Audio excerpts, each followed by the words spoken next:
അപ്പോൾ നമ്മളിന്ന് വായിച്ച വേദഭാഗം എഫേസ്യ ലേഖനം 6-ാം അധ്യായം 10-ാമത്തെ വാക്യം മുതൽ 18-ാമത്തെ വാക്യം വരെ പൗലോസ് ഇവിടെ പറയുന്ന പ്രധാനപ്പെട്ട വിഷയം നിങ്ങൾ എഴുതിയെടുക്കുന്നവർക്ക് വേണ്ടി പറയാം. ആത്മീക പോരാട്ടം അല്ലെങ്കിൽ സ്പിരിച്വൽ വാർഫെയർ എന്ന് പറയും. ആത്മീക പോരാട്ടം, സ്പിരിച്വൽ വാർഫെയർ അല്ലെങ്കിൽ ആത്മീക യുദ്ധം അല്ലെങ്കിൽ പോരാട്ടം. അപ്പോൾ അവിടെ പൗലോസ് ഈ ഭാഗം പറയുവാനുള്ള പ്രധാനപ്പെട്ട കാര്യം നിങ്ങൾ എപ്പോഴും ഓർത്തോണം. ചിലർക്ക് തെറ്റിദ്ധാരണയുണ്ട്, നമ്മളെല്ലാം വലിയ പോരാട്ടത്തിലാണ്. കാരണം എന്താണ്? നമ്മൾ ജയിക്കാൻ വേണ്ടി പോരാടുന്നവരാണ്. അല്ല, നമ്മൾ ആരും ജയിക്കാൻ വേണ്ടി പോരാടുന്നവരല്ല. കാരണം അവിടെ പൗലോസ് ഒരിക്കലും നിങ്ങൾ പോരാടി ജയിക്കണമെന്നൊരു ഭാഗം പറയുന്നതിന് പകരം നിങ്ങൾ അതിന്റെ 6-ാമത്തെ അധ്യായം എടുത്തു നോക്കി. 6-ാമത്തെ അധ്യായത്തിന്റെ 10-ാമത്തെ വാക്യം, അവിടെ പൗലോസ് പറയുന്ന ഒരു വാക്യം നിങ്ങൾ ശ്രദ്ധിച്ചേ. അവിടെ പറയുന്നത് ഇങ്ങനെയാണ്, 11-ാമത്തെ വാക്യം, ഒടുവിൽ കർത്താവിലും അവന്റെ പറഞ്ഞേ ശക്തിപ്പെടും.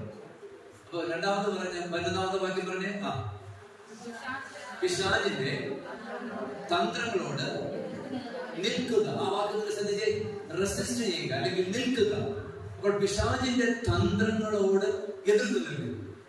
അപ്പോൾ ഈ പോരാട്ടം എന്തിനു വേണ്ടിയുള്ളതാണ്? ഒന്നാമത് പിശാചിന്റെ തന്ത്രങ്ങളോട് എതിർത്ത് നിൽക്കാനുള്ള പോരാട്ടമാണ്. അപ്പൊ ഞാൻ ഇപ്പോൾ ഒരു പോരാട്ടത്തിലാണ് നിൽക്കുന്നത്. ഈ ഫാൻ ഇട്ടത് കൊണ്ട് എന്റെ ബൈബിൾ ഇങ്ങനെ പറന്നു പോയിക്കൊണ്ടിരിക്കുകയാണ് പേജുകൾ. അപ്പോൾ ഞാൻ ആ കൈ പിടിച്ചൊരു പോരാട്ടത്തിലാണ് നിൽക്കുന്നത്. അപ്പോൾ എന്താ അതിന്റെ അർത്ഥം? ബൈബിൾ ഓൾറെഡി തുറന്നു വെച്ചിട്ടുണ്ട്, പക്ഷെ ഇവിടെ ഒരു പോരാട്ടം കൂടെ നടക്കുന്നുണ്ട്. എന്താണ്? ഈ ബൈബിളിന്റെ പേജുകൾ ഇങ്ങനെ മടങ്ങിക്കൊണ്ടിരിക്കുകയാണ്, അല്ലേ? ഞാൻ വന്ന സമയത്ത് തന്നെ ആരെനിക്ക് വെള്ളം തന്നെ കഴിഞ്ഞ പ്രാവശ്യം ഇവിടെ ഉണ്ടായിരുന്നു. ഞാൻ വന്നപ്പോ ഇല്ല, ഞാനോട് ഇവരോട് ഇതൊരു ദേഷ്യമാണ്, തന്ന വെള്ളത്തിന് ഭയങ്കര ചൂടായിരുന്നു. അതൊരു പോരാട്ടമായിരുന്നു. നമുക്കെല്ലാം പോരാട്ടമാണ്, അല്ലെ? എല്ലാം പോരാട്ടമാണ്. കൈ അടിക്കാൻ പറ്റുന്നില്ലെങ്കിൽ അതൊരു പോരാട്ടം, അല്ലെ? നമ്മൾ വന്നപ്പോൾ കസാര, പ്രതീക്ഷിച്ച കസാര കിട്ടിയില്ലെങ്കിൽ അത് പോരാട്ടം, അല്ലെ? നമ്മളെ പാസ്റ്റേഴ്സ് എനിക്ക് ഇൻട്രൊഡ്യൂസ് ചെയ്തില്ലെങ്കിൽ അത് പോരാട്ടം, അല്ലെ? എല്ലാം പോരാട്ടമാണ് നമുക്ക്, അല്ലെ? സ്വതന്ത്രം. അപ്പോൾ രാവിലെ നമ്മൾ കൃത്യസമയത്ത് ഇവിടെ വന്നില്ലെങ്കിൽ അത് പോരാട്ടമാണ്. എല്ലാം നമുക്ക് പോരാട്ടമാണ്. അതുകൊണ്ടാണ് അത് പിശാചിന്റെ ഒരു തന്ത്രമാണ്. യഥാർത്ഥ പോരാട്ടം എന്താണെന്ന് നമുക്ക് ബോധ്യം തരാതെ വേണ്ടാന്ന് തന്നെ നമുക്ക് എന്തായി മാറും? പോരാട്ടമായിട്ട് മാറും, അല്ലെ? അപ്പോൾ നിങ്ങൾ എപ്പോഴും അതുകൊണ്ട് ശ്രദ്ധിക്കണം. ഇവിടെ പൗലോസ് പറയുന്നത് നിങ്ങൾ യുദ്ധം ചെയ്ത് പിശാചിനെ തോൽപ്പിക്കണം, പിശാചിനെ നിങ്ങൾ കീഴ്പ്പെടുത്തണം. അതിനുള്ള പോരാട്ടമല്ല ഇത്.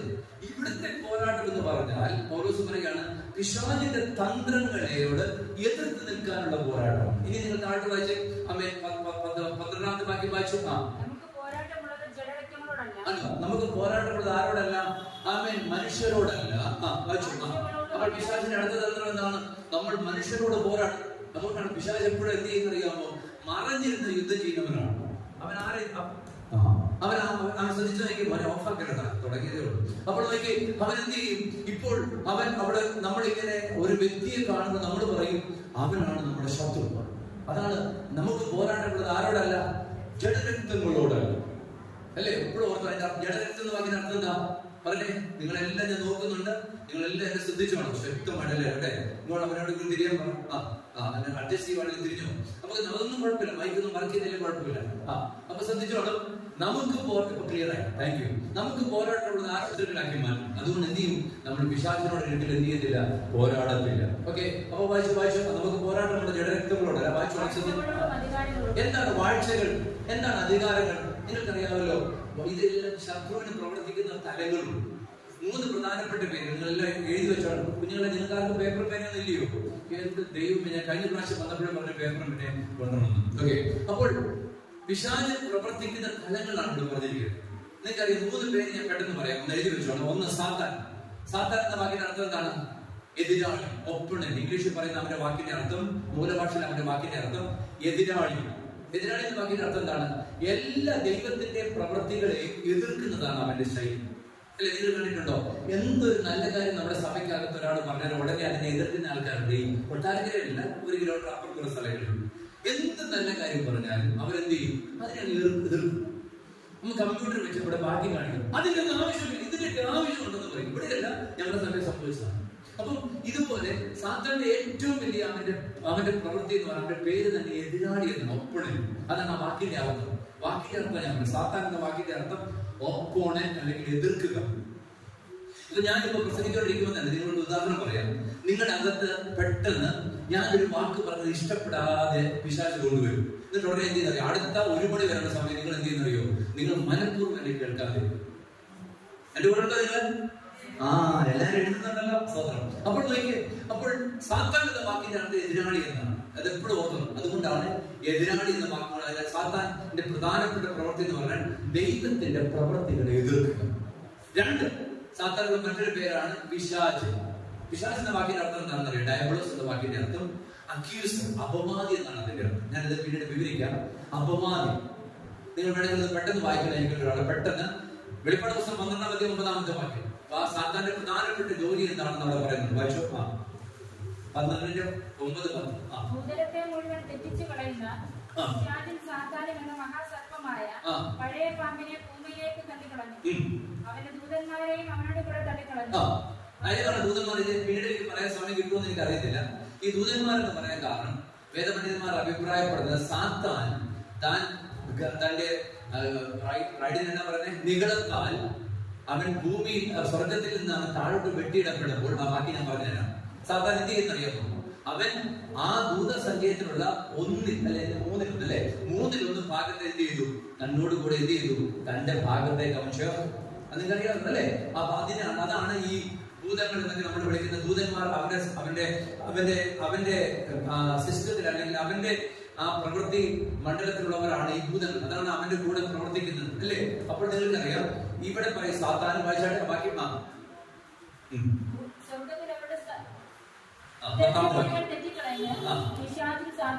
മഹാസർപ്പമായ പഴയ പാമ്പിനെ ഭൂമിയിലേക്ക് തള്ളിക്കളഞ്ഞു. അവന്റെ ദൂതന്മാരെയും അവനോട് കൂടെ തള്ളിക്കളഞ്ഞു. അവന്റെ ദൂതന്മാർ എന്താണ്? കുറച്ചുപേർ അവനെ പക്ഷം പിടിച്ചു.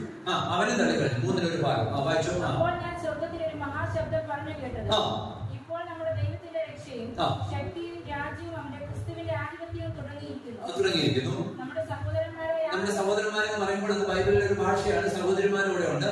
സഹോദരന്മാരെ വ്യാപക ദൈവസന്നിധിയിൽ കുറ്റം ചുമത്തുന്ന അപവാദിയെ തള്ളിക്കളയും. അപ്പോൾ സാത്താന്റെ മറ്റൊരു പേരെന്താണ്? പിശാച്. പിശാച് എന്ന വാക്കിന് യവനായ ഭാഷയുടെ അർത്ഥമാണ് അപവാദി. അപ്പോൾ നിങ്ങൾ നോക്കണം, സാധാരണ നിങ്ങൾ നോക്കും. അങ്ങനെയാണെങ്കിൽ ഭൂതം എന്താണ്? ഭൂതം എന്ന് പറഞ്ഞാൽ അവന്റെ ഈ സ്പിരിറ്റുകളാണ്, അവന്റെ ദൂതന്മാരാണ്. അവൻ അതുകൊണ്ടാണ് ഓരോ സ്ഥലത്തും ഓരോ ഭൂതങ്ങളെ. കഴിഞ്ഞ ദിവസം ഒരു ടിജോ എന്ന് പറയുന്ന ഭാഷ, നമ്മുടെ അടുത്തുള്ള ടിജോ അല്ല, കാനഡയിൽ പോയ ടിജോ എന്ന ഭാഷ ഞങ്ങളുടെ കൂടെ ഒന്നിച്ചിരുന്ന് പ്രാർത്ഥിക്കും. വർഷങ്ങൾക്ക് മുമ്പാണ് എനിക്കൊന്ന് ജോർജിന്റെ കൂടെ ഞങ്ങളേക്ക് പഠിക്കുന്ന സമയത്ത് അദ്ദേഹം പറയാണ്, അദ്ദേഹം ഒരിക്കലും ഒരു അദ്ദേഹം കിഴക്കത്തിൽ വന്നപ്പോഴുണ്ട്, ഓർമ്മയില്ല, ഒരു പെങ്കൊച്ചിന് ഭൂത കളിക്കുമ്പോൾ നിന്റെ പേരെന്ന് ഞാൻ പറയാം, എന്റെ പേര് ഫേസ്ബുക്ക് എന്ന്.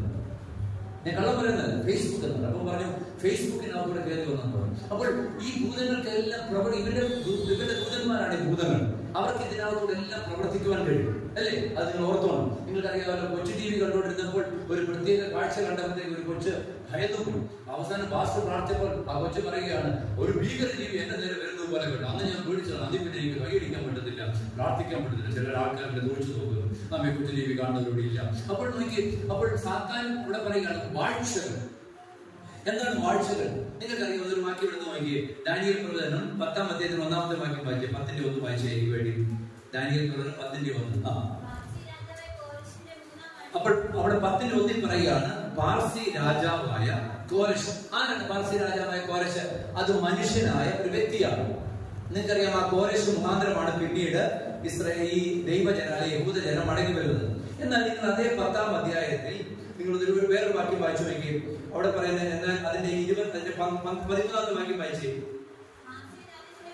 അപ്പൊ പാർസി രാജ്യത്തിന്റെ പ്രഭു എത്രാമത്തെ വാക്യം ഞാൻ പറഞ്ഞത്? 13-ാമത്തെ വാക്യം. നിങ്ങൾ എഴുതി നോക്കുന്നുണ്ടോ? അപ്പോൾ പാർസി രാജ്യത്തിന്റെ രാജാവുണ്ട്, അതൊരു മനുഷ്യനാണ്. എന്നാൽ അതേ സമയത്ത് തന്നെ ഈ പാർസി രാജ്യത്തെ നിയന്ത്രിക്കുന്ന മറ്റൊരു ദുഷ്ടശക്തി ഉണ്ടായിരുന്നു. അതിന്റെ പേരാണ് പാർസി രാജ്യത്തിന്റെ പ്രഭു.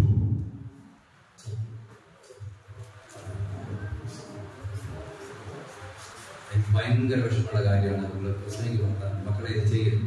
നീ സഭയെ വലിയ കാര്യം അത് വർത്താനം പറഞ്ഞാൽ ഞാൻ നിന്നെ വളർത്തും. അടുത്ത പ്രാവശ്യം വിളിച്ചിട്ട് എനിക്ക് ആരും വർത്താനം പറയുന്നു. നിങ്ങൾക്കറിയാം, നിങ്ങൾക്ക് ഇഷ്ടമില്ലാത്ത കാര്യം ഞാൻ പ്രസംഗിക്കുന്നത് എനിക്കറിയാം.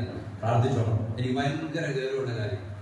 പ്ലീസ്, അല്ലെ നിങ്ങൾ ഇറങ്ങിപ്പോക്കണം. ഒരു കുഴപ്പമില്ല, നിങ്ങൾ ദയവായിട്ട് ഇറങ്ങിപ്പോക്ക്. വേണം എന്റെ വണ്ടിയുടെ തീ കൊണ്ട് തന്നെ സത്യമാണ്. എന്റെ കൂടെ സംസാരിക്കാൻ ഞാൻ വഴക്ക് പറയും, നന്നായി വഴക്ക് പറയും. കാരണം എനിക്കറിയാം, ഈ പ്രസംഗിക്കുന്ന കാര്യം പറയുമ്പോൾ നിങ്ങളവിടെ വർത്താനം പറയുന്നത് ഇപ്പൊ പറഞ്ഞ പുള്ളിയാണ് നിങ്ങളെ വർത്താനം പറയിപ്പിക്കുന്നത്. അതല്ലേ ആമേൻ പറയാനൊക്കെ സ്വന്തം. അപ്പോൾ നിങ്ങൾ ശ്രദ്ധിച്ചേ, അപ്പൊ നിങ്ങളുടെ പ്രത്യേകം പാർസി രാജ്യത്തിന്റെ ഒരു രാജാവുണ്ട്. അവൻ മനുഷ്യനാണെങ്കിൽ ഈ രാജ്യത്തെ നിയന്ത്രിക്കുന്ന ഒരു ശക്തിയുണ്ട്. ആ ശക്തിയുടെ പേരാണ് പാർസി രാജ്യത്തിന്റെ പ്രഭു. അപ്പോൾ പിശാചിന് പ്രവർത്തിക്കുന്ന തലങ്ങളാണ്. നിങ്ങൾക്ക് ഒരു ഉദാഹരണം പറയുമ്പോൾ നിങ്ങളുടെ പെട്ടെന്ന് മാറ്റം മനസ്സിലാക്കുക. ഞാൻ ഒരിക്കലും ഒരു പേടിച്ചിരിക്കുകയാണല്ലോ ദൈവമേ. 1 യോഹന്നാൻ 4:4 വായിച്ചേ. 1 യോഹന്നാൻ 4:4 വായിച്ചു പെട്ടെന്ന്. നമ്മുടെ ദൈവം ആരാണ്? കുഞ്ഞുങ്ങളെ, നാം ദൈവത്തിൽ നിന്നുള്ളവരാകുന്നു. ആരെ ജയിച്ചിരിക്കുന്നു? സാത്താനെ ജയിച്ചുമിരിക്കുന്നു. അതാ ഞാൻ പറഞ്ഞത്, നമ്മൾ ജയിക്കാൻ വേണ്ടി യുദ്ധം ചെയ്തവരല്ല, ദൈവ ജയത്തിൽ നിൽക്കുന്നവരാണ്. ജയിച്ചുമിരിക്കുന്നു. വായിച്ചു. നിങ്ങളിലുള്ളവൻ, എല്ലാവരും വാക്യം എടുത്തേ. നിങ്ങളിലുള്ളവൻ ലോകത്തിലുള്ളവനേക്കാൾ വലിയവനല്ലോ. എല്ലാവരും പറഞ്ഞേ, നിങ്ങളിലുള്ളവൻ ലോകത്തിലുള്ളവനേക്കാൾ. ആര് ലോകത്തിലുള്ളവൻ? ആരാ? അതിന് നമ്മളെ ലോകത്തിലുള്ളവൻ വിളിക്കാൻ കാരണം എന്താ? ലോകത്തിലുള്ളവൻ. വായിച്ചേ 1 യോഹന്നാൻ 5:19 വായിച്ചേ. ചില ആൾക്കാർ പറയും, പാസ്റ്റർ എനിക്ക് എന്റെ ഫോൺ അഡിക്ഷൻ ആണ്, പാസ്റ്റർ എനിക്ക് ഫേസ്ബുക്ക് അഡിക്ഷൻ ആണ്, അല്ലെ എനിക്ക് മറ്റിന്ന കാര്യങ്ങളിൽ അഡിക്ഷൻ ആണ്. പക്ഷെ നിങ്ങളൊരു കാര്യം ഓർത്തോണം, ഈ ലോകത്തെ മുഴുവനും നിയന്ത്രിക്കുന്ന ആരാണ്? ഇപ്പോൾ പറഞ്ഞ ഈ ലോകത്തിന്റെ പ്രഭുവാണ്. വായിച്ചേ 1 യോഹന്നാൻ 5:19 വായിച്ചു. നാം ദൈവത്തിൽ നിന്നുള്ളവരല്ലോ. നിങ്ങളുടെ വാക്ക് നോക്കിയ സർവ്വലോകവും ദുഷ്ടന്റെ അധീനതയിൽ കിടക്കുന്നു. അതിന്റെ അർത്ഥം എന്താ? ഈ ലോകം മുഴുവൻ അവന്റെ അധീനതയിലാണ്. അതുകൊണ്ടാണ് കർത്താവിനെ പരീക്ഷിച്ചപ്പോൾ സാത്താൻ എന്താ പറഞ്ഞത്? നീ നോക്കുക, അവൻ ഒരു നിമിഷം കൊണ്ട് ലോകത്തിലെ മുഴുവൻ അതിന്റെ അധികാരവും മഹത്വവും ആരെ കാണിച്ചു? യേശുവിനെ കാണിച്ചിട്ട് എന്താ പറഞ്ഞത്? ഇത് മുഴുവൻ എനിക്ക് നൽകപ്പെട്ടിരിക്കുന്നു. ആരവന് കൊടുത്തത്? പാപം ചെയ്ത. സത്യം പറഞ്ഞാൽ ഈ ഭൂമിയുടെ മുഴുവൻ അധികാരം ആർക്കായിരുന്നു ഉണ്ടായിരുന്നത്? പറഞ്ഞേ, ആർക്ക് ആദ്യം ഉണ്ടായിരുന്നേ? ആർക്കും ഉണ്ടായിരുന്നേ? ആണോ? 1:27 വായിച്ചേ. ഉൽപ്പത്തി പുസ്തകം 1:27 വായിച്ചേ. എന്റെ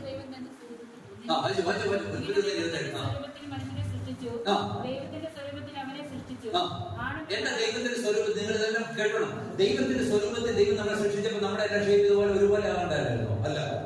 ദൈവത്തിന്റെ സ്വരൂപം എന്ന് പറഞ്ഞാൽ ദൈവത്തിന്റെ തേജസ്സും ദൈവത്തിന്റെ ശക്തിയും ആരും തന്ന ദൈവം നമ്മുടെ ഉള്ളിൽ തന്നു. അത് നമ്മുടെ പുറമെയുള്ള രൂപത്തെ കുറിച്ചല്ല പറയുന്നത്. ദൈവത്തിന്റെ ശക്തിയും ദൈവത്തിന്റെ പൊട്ടൻഷ്യൽ, ദൈവത്തിന്റെ എല്ലാ മഹത്വവും ദൈവം എന്ത് ചെയ്തു? നമ്മുടെ ഉള്ളിൽ തന്നു. ദൈവം അവരെ അനുഗ്രഹിച്ചു. നിങ്ങൾ സന്താനപുഷ്ടിയുള്ളവരായി. അപ്പൊ സന്താനപുഷ്ടി എന്ന വാക്കിന്റെ അർത്ഥം എന്താ? ഒത്തിരി മക്കളുണ്ടാകണമെന്നുള്ള അർത്ഥത്തിലല്ല അവിടെ പറഞ്ഞത്. ഇംഗ്ലീഷിൽ എന്താ പറഞ്ഞിരിക്കുന്നത് മക്കളെ? അവിടെ എന്താ പറഞ്ഞിരിക്കുന്നത്? നിങ്ങൾ ഫലപ്രദമാകണം, ഫ്രൂട്ട്ഫുൾ ആകണം. അതെ, വായിച്ചു.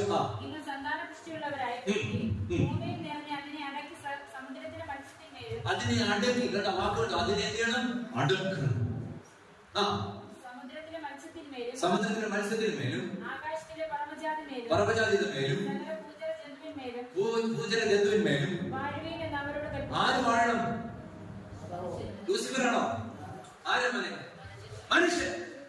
ആർക്കെങ്കിലും അധികാരം കൊടുത്തതിന്റെ മേൽ വാഴാൻ. പക്ഷെ ഇപ്പൊ ഈ അധികാരം ആരെ കിട്ടി? എങ്ങനെ കിട്ടി? പാപം ചെയ്തു. നിങ്ങളുടെ ഭാഷ ഇടയ്ക്കിടയ്ക്ക് ഇങ്ങനെ വിളിക്കണം, എന്നാൽ ഇതൊക്കെ പറഞ്ഞു തരുന്നു. അപ്പൊ ഈ ലൂസിഫറിന്റെ സിനിമ ഇറങ്ങാൻ കാരണം എന്താ? നമ്മളെല്ലാം പോയി കാണണം. നമ്മളെല്ലാം, അല്ലെ? പണ്ടൊരു മാസ്റ്റർ പറഞ്ഞു, നിങ്ങളതൊന്ന് കാണണം, എന്നാലേ ഇതിന്റെ അർത്ഥം മനസ്സിലായതുള്ളൂ എന്ന് പറഞ്ഞവരെ. ഇതൊക്കെ കാരണം എന്തെന്നറിയാമോ? ഇതെല്ലാം ഇവന്റെ കയ്യിലാകാൻ കാരണം നമ്മൾ പാപം ചെയ്തപ്പോഴാണ്. മനസ്സിലാവുന്നുണ്ടോ? അപ്പൊ സർവ്വലോകം എവിടെ കിടക്കുന്നു? അപ്പൊ നിങ്ങൾക്ക് ലോകം എന്ന് വാക്കിന്റെ അർത്ഥം എന്താ? അവിടെ ലോകം എന്ന് വാക്കിന്റെ അർത്ഥം ബൈബിളിൽ 3 അർത്ഥത്തിൽ ലോകത്തെ കുറിച്ച് പറയും. എഴുതി വെച്ചാൽ പെട്ടെന്ന്. 1, ലോകം എന്ന വാക്കിന്റെ അർത്ഥം ഈ ഭൂമിയിലെ സകല മനുഷ്യരെ വിളിച്ച പേരാണ് ലോകം. യോഹന്നാൻ 3:16 അവിടെ എന്താ പറഞ്ഞത്? അവൻ ലോകത്തെ സ്നേഹിച്ചു. അപ്പൊ ലോകം എന്ന വാക്കിന്റെ അർത്ഥം എന്താ? ഈ ഭൂമിയിലുള്ള എല്ലാ മനുഷ്യർക്കും വിളിക്കുന്ന പേരാണ് ലോകം. അവൻ ലോകത്തെ സ്നേഹിച്ചു. He loved the world. രണ്ടാമത്തെ ലോകം എന്ന വാക്കിന്റെ അർത്ഥം എന്താണ്? രക്ഷിക്കപ്പെടാത്ത വ്യക്തികൾ. അതെവിടെയാണ് പറയുന്നത്? ആമേൻ. യോഹന്നാന്റെ സുവിശേഷം 15-ാമത്തെ അധ്യായത്തിലേക്ക് വന്ന് 15-ാമത്തെ അധ്യായം അതിന്റെ അവസാന ഭാഗത്ത് ആരെങ്കിലും എടുത്തെങ്കിലും എനിക്ക് എടുത്ത് വായിച്ചു വാക്യം. അതിന്റെ 15-ാമത്തെ അധ്യായത്തിൽ ലോകം നിങ്ങളെ വഹിക്കുന്നു. അതിന്റെ എത്രാമത്തെ വാക്യമാണ്? 19. ആരാണ് ലോകമോടെ? ലോകം എന്ന വാക്കിന്റെ അർത്ഥം എന്താണ്? യേശുവിനെ അറിയാത്തവർ, യേശുവിനെ അറിയാത്തവർ, രക്ഷിക്കപ്പെടാത്തവർ. അതുകൊണ്ടാണ് 19-ാമത്തെ വാക്യം വായിച്ചത്. നിങ്ങൾ ലോകക്കാരായിരുന്നു. നമ്മൾ അതുകൊണ്ടല്ലേ പാസ്റ്റർമാർ പറഞ്ഞു, നമ്മൾ ലോകക്കാരല്ല. ലോകത്തിലെ മക്കളെ പോലെ നമ്മൾ ഡ്രസ് ചെയ്യരുത്, അല്ലേ? നമ്മൾ ലോകത്തിലെ മനുഷ്യരെ പോലെ നമ്മൾ മുടി വെട്ടരുത്, ലോകത്തിലെ മനുഷ്യരെ പോലെ നമ്മൾ ജീവിക്കരുത്. കാരണം ഈ ലോകത്തിന്റെ മുഴുവൻ സിസ്റ്റത്തെ നിയന്ത്രിക്കുന്ന ആരാണ്? പിശാചാണ്, അല്ലെ? അപ്പോൾ ഇവിടെ നിങ്ങൾ നോക്കിയേ, അപ്പോൾ നിങ്ങൾ ലോകക്കാരായിരുന്നെങ്കിൽ, അപ്പൊ പറയാം ലോകം നിങ്ങളെ ആരുടെ ലോകോടെ. ഒന്നാമത്തെ അർത്ഥം ലോകം എന്ന വാക്കിന്റെ അർത്ഥം ഞാൻ പറഞ്ഞു, സർവ്വ ലോകത്തിലുള്ള മനുഷ്യരാണ്. രണ്ടാമത്തെ അർത്ഥം രക്ഷിക്കപ്പെടാത്തവരാണ്. എന്നാൽ ഇവിടെ പറഞ്ഞിരിക്കുന്ന വാക്ക് നിങ്ങൾ കണ്ടോ, സർവ്വ ലോകവും ദുഷ്ടന്റെ അധീനതയിൽ കിടക്കുന്നു. ഞാൻ വെള്ളം കുടിച്ചില്ലെങ്കിലും നീ ഇത് കുടിച്ചാൽ മതി, വചനം എടുക്കാൻ ഞാൻ അപ്രീഷിയേറ്റ് ചെയ്യുന്നില്ല. നിങ്ങളെല്ലാം അനുഗ്രഹിക്കപ്പെട്ട കുഞ്ഞുങ്ങളായി ചെയ്യുന്നതിന് ഞാൻ സന്തോഷിക്കുന്നു. ഓക്കെ, ഞാൻ പറയുന്നൊരു കാര്യം, ഈ മൂന്നാമത്തെ ലോകം എന്ന് വാക്കിന്റെ അർത്ഥം എന്താണ്? ദുഷ്ടന്റെ നിയന്ത്രണത്തിലുള്ള ഈ ലോകത്തിന്റെ വ്യവസ്ഥ, വേൾഡ് സിസ്റ്റം. വേൾഡ് സിസ്റ്റം അല്ലെങ്കിൽ എന്താണ്? ലോകത്തിന്റെ വ്യവസ്ഥ. നിങ്ങൾ ഇത് ലോകത്തിന്റെ വ്യവസ്ഥയാണ് സഭയ്ക്കകത്തേക്ക് വന്നുകൊണ്ടിരിക്കുന്നത്, അല്ലെ? നിങ്ങൾ എപ്പോഴും ഓർക്കണം, സഭയെ കർത്താവ് എന്ത് ചെയ്തു? ലോകത്തിൽ നിന്ന് പുറത്തെടുത്തപ്പോൾ സഭ ഇപ്പൊ എന്താ ചെയ്യുന്നത്? കർത്താവ് പുറത്തെടുത്തല്ല, നമ്മൾ അകത്ത് പ്രവർത്തിക്കുക. സ്വതന്ത്രം പറയാത്തതായി ഞാൻ സ്വതന്ത്രം ചെയ്യുക. ഞാൻ ഇവിടെ വന്നപ്പോ എനിക്ക് കഴിയുന്നില്ല ജയപ്രകാശ്, ഞാൻ എന്താ പറഞ്ഞത്? അതൊക്കെ ഒരു ലോകത്തിന്റെ സിസ്റ്റമാണ്, അല്ലേ? മൈക്ക് വർക്ക് ചെയ്ത് അതൊക്കെ ലോകത്തിന്റെ സിസ്റ്റമാണ്. ഈ ലോകത്തിന്റെ വ്യവസ്ഥയിൽ നമ്മൾ സഭയ്ക്കകത്തേക്ക് വന്നില്ലേ, അല്ലേ? അപ്പൊ ഞാൻ എപ്പോഴും ഒരു കാര്യം ഓർക്കുന്നുണ്ട്. ഈ എന്നോട് പണ്ട് ഞാൻ ചെങ്ങമ്പനാട് ചർച്ച ആരംഭിച്ചപ്പോൾ എന്നോട് ഒരാൾ പറഞ്ഞു, പാസ്റ്റർ, ഞാൻ പറഞ്ഞു പല പ്രസ്ഥാനത്തിന് എന്തില്ല ഇപ്പൊ വന്ന് അടിസ്ഥാനം. അപ്പൊ ഞാൻ എപ്പോഴും അദ്ദേഹത്തോട് പറയും, പ്രസ്ഥാനം ഇല്ലെങ്കിൽ എന്തുണ്ടാകും? എന്നോട് കുറഞ്ഞു പറഞ്ഞേ, അടിസ്ഥാനം ഉണ്ടാകും. എന്നിട്ട് ഇവിടെ മൂന്ന് ലോകമുണ്ട്. ഒന്ന് ലോകം എന്ന് പറഞ്ഞാൽ സർവ്വലോകമാണ്, ഒരു മനുഷ്യരാണെങ്കിൽ. രണ്ട് ലോകം എന്ന് വാക്കിനർത്ഥം രക്ഷിക്കപ്പെടാത്തവരാണെങ്കിൽ. മൂന്ന് ലോകം എന്ന് വാക്കിനർത്ഥം എന്താണ്? ഈ ദുഷ്ടന്റെ അധീനതയിലുള്ള ലോകത്തിന്റെ വ്യവസ്ഥ. അവൻ ഈ വ്യവസ്ഥയിൽ കൂടിയാണ് സകലത്തെ നിയന്ത്രിക്കുന്നത്. ഞാൻ ഉദാഹരണം പറയുകയാണെങ്കിൽ, നമ്മളുടെ ലോകത്തിലെ ഈ കാണുന്ന കാര്യങ്ങളെല്ലാം അവൻ എന്ത് ചെയ്യുന്നുണ്ട്? പുറകെ നിന്നുകൊണ്ട് കൺട്രോൾ ചെയ്യുന്നു. പിന്നെ അത് എപ്പോഴും ഓർക്കണം, പുറകെ നിന്ന് എന്ത് ചെയ്യുന്നുണ്ട്? അവൻ നിയന്ത്രിക്കുന്നു. അതുകൊണ്ട് അവന്റെ വ്യവസ്ഥയിലാണ് ഇതെല്ലാം ഓടുന്നത്, അല്ലേ? അതുകൊണ്ടാണ് 1 യോഹന്നാൻ 2:15 വായിച്ചവരാണ് പെട്ടെന്ന് എനിക്ക് വേണ്ടി. ഇത് ഭയങ്കര ബോറടിപ്പിക്കുന്ന ഒരു പ്രശ്നമായിരിക്കും കേട്ടോ. ഞാൻ നിങ്ങളുടെ പാസ്റ്ററായിട്ട് സ്നേഹിക്കുന്നില്ല, അപ്പോൾ ഈ ലോകത്തിലല്ലോ. അതാണ് എന്റെ അർത്ഥം. ലോകത്തിൽ ഒന്നിനെ സ്നേഹിക്കുന്നു. ഞാൻ ഇടയ്ക്ക് ശബ്ദത്തിൽ നിങ്ങൾ ഉറങ്ങാതിരിക്കാനാണ്. ലോകത്തിനോട് സ്നേഹിക്കുന്നു. പിന്നെ ഞാൻ എന്തിനാ ഈ ബുക്ക് മേടിച്ച് കൊണ്ടെഴുതാൻ? അല്ല, ലോകത്തിലുള്ളതെന്ന് വാക്കിന്റെ അർത്ഥം ദുഷ്ടന്റെ വ്യവസ്ഥയിൽ കിടക്കുന്ന ഒന്നിനെ നിങ്ങൾ എന്ത് ചെയ്യരുത്? സ്നേഹിക്കരുത്. എന്നോട് പിള്ളേർ ചോദിക്കാറുണ്ട്, പാസ്റ്ററുകളെ അത് ചെയ്യുന്ന തെറ്റാണ്, ഇത് ചെയ്യുന്നത് തെറ്റാണ്. ഞാൻ പറയും, അത് ഏത് വ്യവസ്ഥയിൽ നിൽക്കുന്നതാണ്?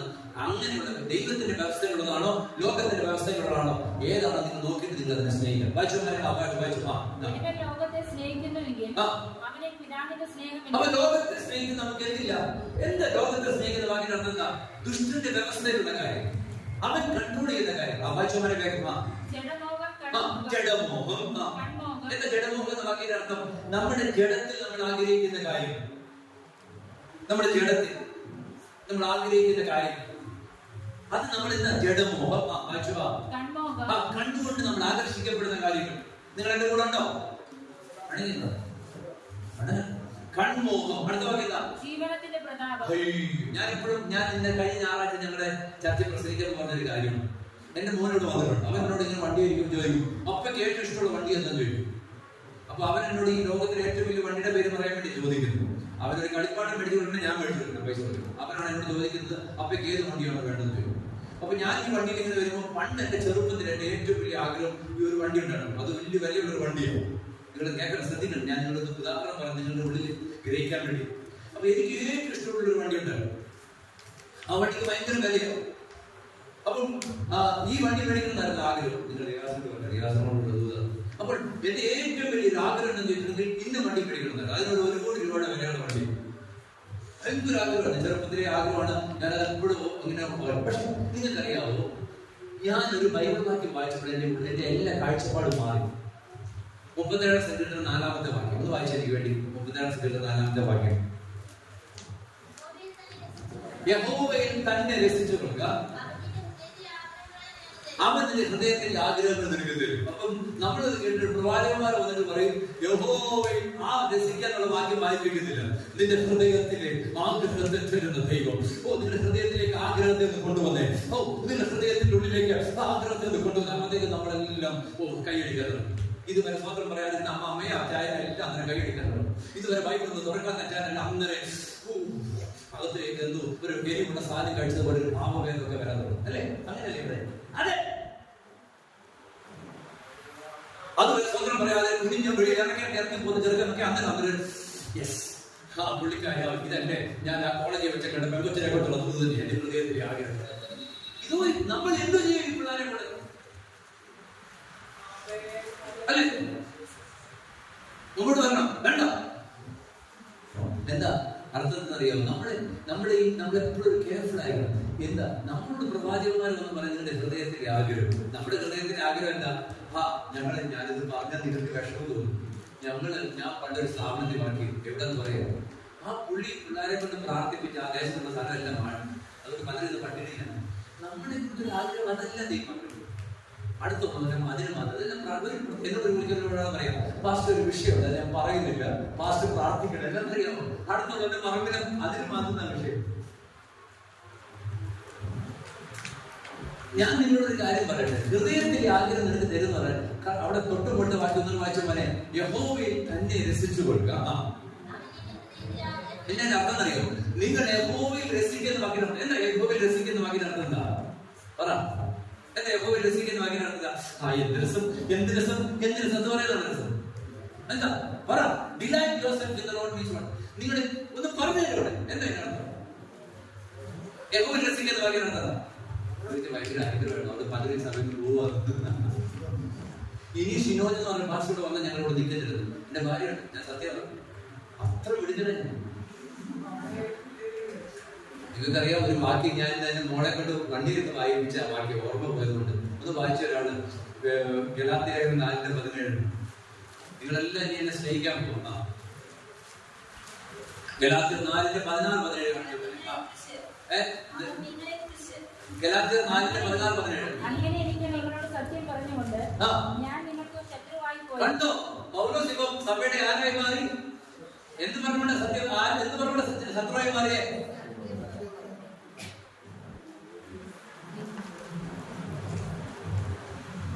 ഇങ്ങനെ പോയ എപ്പോ നിർത്തും ഞാൻ? പൗലോസിനെ ആർക്കും ഇഷ്ടമുള്ള സഭയിലെ ആൾക്കാർ. കാരണം എന്താ? സത്യം പ്രസംഗിച്ചുകൊണ്ട്. ദൈവങ്ങൾ ഞാനൊരു കാര്യം നിങ്ങളോട് പറയാം. ഇവിടെ നിങ്ങൾ പറയും യഹോവയിൽ തന്നെ രസിക്കുന്ന വാക്കിന്റെ യഥാർത്ഥ അർത്ഥം നിങ്ങളുടെ ഏറ്റവും വലിയ സന്തോഷം ആരായി മാറും? കർത്താവായി മാറും. ചില ആൾക്കാരെ കണ്ടിട്ടില്ലേ? വീട്ടിലിരിക്കുന്നേ കാരണം അവൻ വീട്ടിലൊരു രസം തോന്നുന്നില്ലേ? അപ്പോൾ യഹോവയിൽ തന്നെ രസിക്കുന്ന വാക്കിന്റെ അർത്ഥം എന്താ? ഞാൻ നിങ്ങളൊരു കാര്യം ചോദിക്കട്ടെ, നിങ്ങൾക്ക് എത്ര പേർക്ക് ഒരു ആശ്വാസം കാണും ഈ 1 മണി കഴിഞ്ഞ് വീട്ടിൽ ഇറങ്ങുന്നു?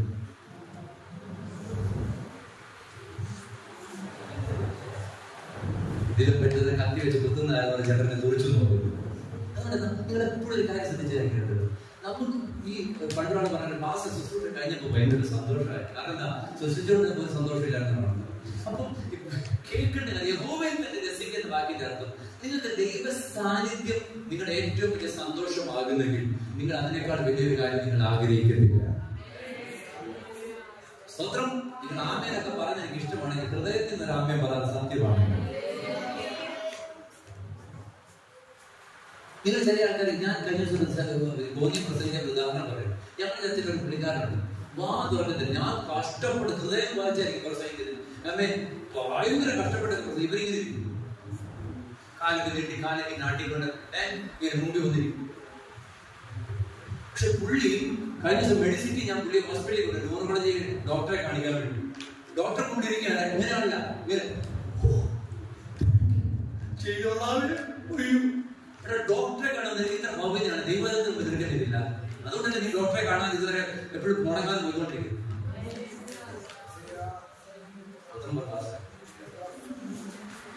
ദൈവത്തിന് ഇരിക്കുന്നറിയാം, ഡോക്ടറെ മുമ്പിൽ ഇരിക്കുന്നറിയാം. ചെയ്തോളാമേ 3 നേരം കഴിച്ചാൽ മതി, വേണം 4 നേരം കഴിക്കാം.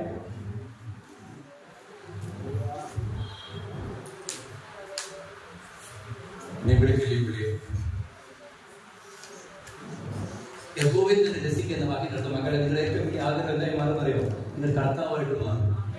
അതിനേക്കാൾ വലിയ സന്തോഷം നിങ്ങൾക്ക് ലഭിക്കത്തില്ല. അങ്ങനെ ഈ കുഞ്ഞുങ്ങളാകുന്നതാണ് നമ്മുടെ ജീവിതത്തിൽ ഒരു അനുഗ്രഹമായി. നിങ്ങൾക്കറിയോ, നിങ്ങൾ എപ്പോഴും കാര്യം ഓർത്തോളൂ. ഞാൻ ദൈവാനുസരിച്ച് ശുശ്രൂഷിക്കാം. പൗലോസ് പറയുന്നുണ്ടല്ലോ, അലംഭാവത്തോടു കൂടിയുള്ള ദൈവഭക്തി വലിയ ആദായ സൂത്രത്തെ വാക്കിന് അർത്ഥം അറിയോ? നിങ്ങളുടെ ഏറ്റവും വലിയ സന്തോഷം ദൈവത്തെ ഭയപ്പെട്ട് ജീവിക്കുന്നതാണെങ്കിൽ ഇതുപോലെ തൃപ്തിയുള്ള ഒരാൾ ലോകത്തിൽ കാണത്തില്ല. സ്വന്തം പറഞ്ഞേ ഹല്ലേലൂയ. അപ്പോൾ ദൈവങ്ങളെ നിങ്ങൾ എപ്പോഴും ശ്രദ്ധിക്കണം. അപ്പോൾ ഇവിടെ പൗലോസ് പറഞ്ഞൊരു പ്രധാനപ്പെട്ട കാര്യം എന്താ പറഞ്ഞത്? ഒടുവിൽ കർത്താവിലും അവന്റെ അമിതബലം എന്തിനെ ശക്തിപ്പെടുന്നത് എന്ന് നോക്കി നമ്മുടെ വിഷയം എന്താ? വിഷയത്തിലേക്ക് മടങ്ങി വെക്കണം. 6:13 വായിച്ചേ. എഫെസ്യർ 6:13. കണ്ടോ? എന്തിന്? ഇത് ജയിക്കാനുള്ള യുദ്ധമല്ല. ദുർദിവസത്തിൽ നിങ്ങൾ എന്ത് ചെയ്യണം മക്കളെ? എതിർത്ത് നിൽക്കണം. ഇത് എന്നോട് കൂടെയുള്ള ദൂത. എന്റെ മക്കളെ രണ്ടുപേരെ കൊണ്ടുവരാൻ ഇത് അവർ കേൾക്കണം. പ്രത്യേകിച്ച് എന്റെ ഭാര്യയെ. ഞാനും നിങ്ങളാരും ഓർക്കണ്ട, ഞാൻ വലിയ നീതിമാനും നിങ്ങളെല്ലാം വാക്കുകളോട് പ്രസംഗിക്കല്ല, ഭയത്തോടെ ഇത് പ്രസംഗിക്കുന്നു. കാരണം ഞാൻ ഈ പോർക്കളത്തിലാണ് നിൽക്കുന്നത്. ഇവിടെ നിങ്ങൾ നോക്കി. അതുകൊണ്ട് ദുർദിവസം. എന്താ ദുർദിവസം എന്ന വാക്കിന്റെ അർത്ഥം എന്താണെന്നറിയാവോ? 2 തിമോഥെയോസ് 3:1 നമ്മൾ വായിക്കുന്നത് അന്ത്യകാലത്ത് എന്ത് വരുന്ന പറഞ്ഞേ? ദുർഘട സമയങ്ങൾ. വായിച്ചോ. ആ വാക്യം വായിച്ചേ. അപ്പൊ ദുർദിവസമാണ്. എന്താ ദുർദിവസം? മനുഷ്യർ സ്വസ്നേഹികളാകുന്ന കാലഘട്ടം, ദ്രവ്യാഗ്രഹികളാകുന്ന കാലഘട്ടം, വമ്പ് പറയുന്നവരാകുന്ന കാലഘട്ടം. പറഞ്ഞേ. 2 തിമോഥെയോസ് 3:1 നേരാണ് വായിച്ചേ. അപ്പൊ ഓൾറെഡി പൗലോസ് നമുക്ക് മുന്നറിയിപ്പ് നൽകി. അന്ത്യകാലത്ത് ദുർഘട സമയങ്ങൾ വരും. വായിച്ചോ. മനുഷ്യർ സ്വസ്നേഹി. കണ്ടോ? നിങ്ങൾക്ക് നിങ്ങളുടെ കാര്യം മതി.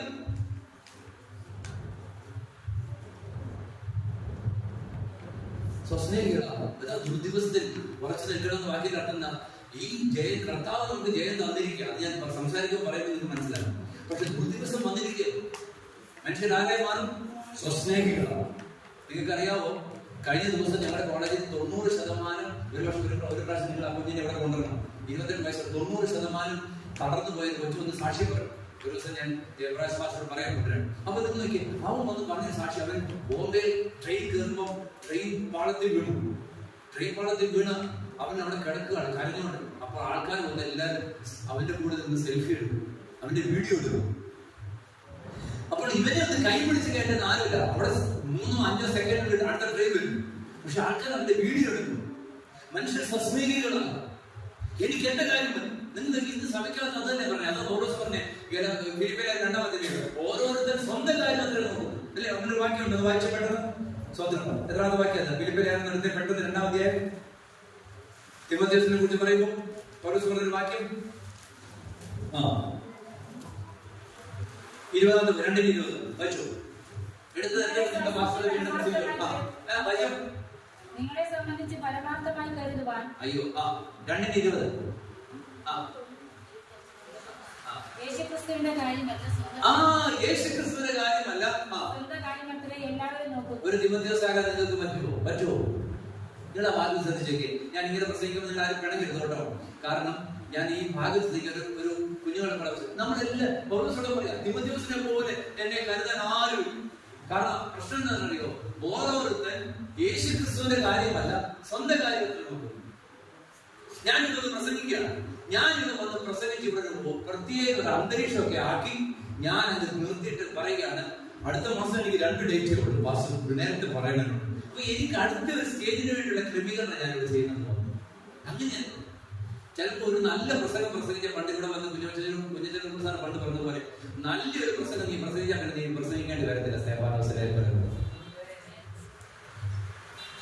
അതിന് സംഭവിക്കണം നിങ്ങൾ പ്രാർത്ഥിക്കരുത്. ഞാൻ പറഞ്ഞതിന്റെ അർത്ഥം നിങ്ങൾ എപ്പോഴും ഒരു കാര്യം ഓർത്തോണം.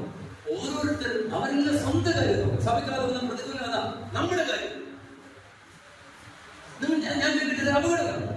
അതാ പൗലോസ് പറഞ്ഞത് മനുഷ്യർ സ്വസ്നേഹികളാകും. വായിച്ചോ. 2 തിമോഥെയോസ് 3:1 അറിയാം. കുഞ്ഞുങ്ങളെ നിങ്ങളെല്ലാം കേട്ടോണം. മനുഷ്യർ സ്വസ്നേഹികളും ദ്രവ്യം പൈസ നമ്മുടെ സഭയിൽ അങ്ങനെ ആരും എനിക്കറിയാം. പക്ഷെ ദ്രവ്യാഗ്രഹം അല്ലേ? ഇനി ഈ ഡ്രഗ്സിന്റെ ബിസിനസ് നിങ്ങൾക്കറിയാമോ? ഈ കൊട്ടാരക്കരയിൽ ഈ ബോയ്സ് സ്കൂളിൽ ഏറ്റവും കൂടുതൽ മയക്കുമരുന്ന് ഉപയോഗിക്കുന്ന ആരെന്നറിയോ? അവിടുത്തെ ഒരു കുഞ്ഞു പറഞ്ഞ വലിയ ബസ് ഇവിടെ ആരെങ്കിലും ബോയ്സ് സ്കൂളിൽ പഠിക്കുന്നത് ഏറ്റവും അവിടുത്തെ ഒരു കൊച്ചു ഞങ്ങളുടെ സ്റ്റാഫിന്റെ മകനാണ്. എന്തിന് ഈ ബിസിനസ് നടത്തുന്നറിയോ? പൈസക്ക് വരും. അപ്പം ദ്രവ്യാഗ്രഹം നമുക്കുണ്ടാകും. നമ്മൾ എന്ത് ബിസിനസ് ചെയ്യും? അടുത്ത വാക്യം അമ്പ് പറയുന്നത്, കഴിഞ്ഞ ആഴ്ച ഞാൻ അമേരിക്കയിലായിരുന്ന സമയത്ത് ഒരു സിസ്റ്റർ എന്റെ അടുത്ത് ഓടി. സത്യം പറഞ്ഞ പുള്ളി അവിടെ ഓടിയാന്ന് നമുക്ക് അറിയത്തുള്ളൂ. വായിച്ചടുത്ത വാക്യം നിർത്തില്ല. ഇതുപോലെ അഹങ്കാരം പിടിച്ച കുറെ ഇതാണ്. അടുത്ത വാക്യം നിങ്ങൾ പറയുന്നത് ഞാൻ അനിഷ്ടാവനം കളിക്കാനെന്ന് പറയരുത്. അടുത്ത വാക്യം കണ്ടോ? ദൂഷണം പറയും. ദൂഷണം അല്ലേ? ദൂഷണം പറയുന്നത് അല്ലേ? കഴിഞ്ഞ ദിവസം എന്റെ സിസ്റ്റർ ഒരു അടക്കത്തിന് കോട്ടയത്ത് പോയി, എന്റെ വൈഫിനെ അനിയത്തി. അപ്പൊ പുള്ളിക്കാരി ആ വലിയൊരു ചർച്ചയിൽ ഓഫീസിലേക്ക്. അപ്പൊ അവിടെ 2 അച്ചായന്മാരും വന്നിട്ട് പറയും, ഈ പുള്ളിക്കാരനെ നമുക്ക് അടുത്തയാഴ്ച പറഞ്ഞു. ആ മാസ്റ്റർ വെറുതെ കുറ്റം പറയാം. അപ്പൊ എന്റെ സിസ്റ്റർ പറയും, ഞാനവിടെ എന്റെ ഭാര്യ കേട്ടോണ്ടിരിക്കുന്ന ദൂഷണം പറയുന്ന ആരും. നിങ്ങൾ ഈ മീറ്റിംഗ് കഴിഞ്ഞിട്ട് ഞാൻ ആ വെള്ളഷട്ടിന്റെ കൊച്ചിനെ വഴക്ക് പറഞ്ഞു. അവൻ അടുത്ത ആഴ്ച ബൈക്കിൽ പോകുമ്പോൾ ഞാൻ അവിടെ നിൽക്കുന്ന ആളെ ബോർഡറിൽ അവിടെ പുള്ളിയെ കണ്ടോ ഇതുപോലെ ഉണ്ടായിട്ടുണ്ട്. അതേപോലെ അവനെ ഞാൻ വഴക്ക് പറഞ്ഞാൽ അവൻ പറയാൻ ദൂഷണം. അടുത്ത വാക്യം അയ്യോ അവനെ പറയേ വേണം. അടുത്ത വാക്യം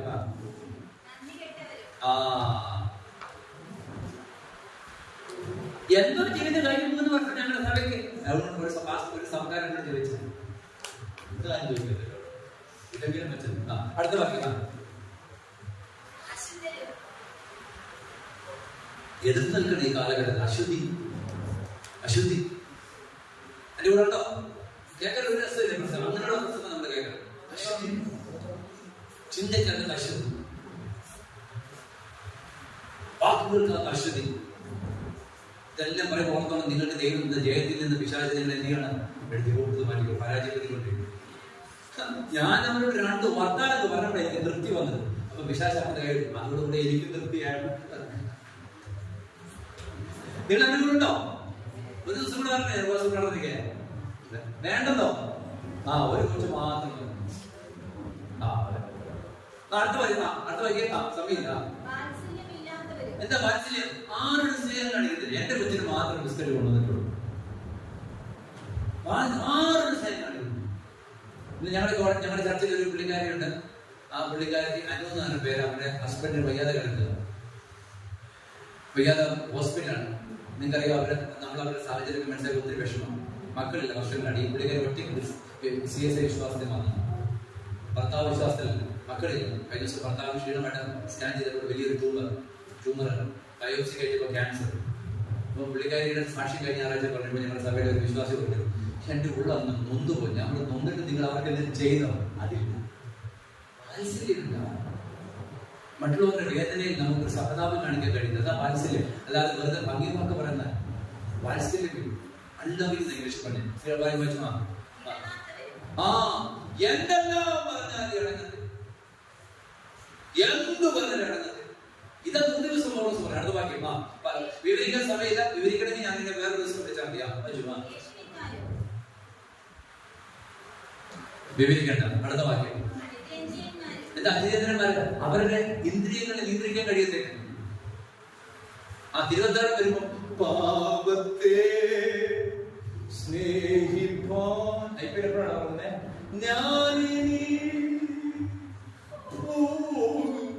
വേറെയൊക്കെ കണ്ടാൽ തോന്നി ഈ പുള്ളി ആ പാട്ട് എഴുതിയിരുന്നു.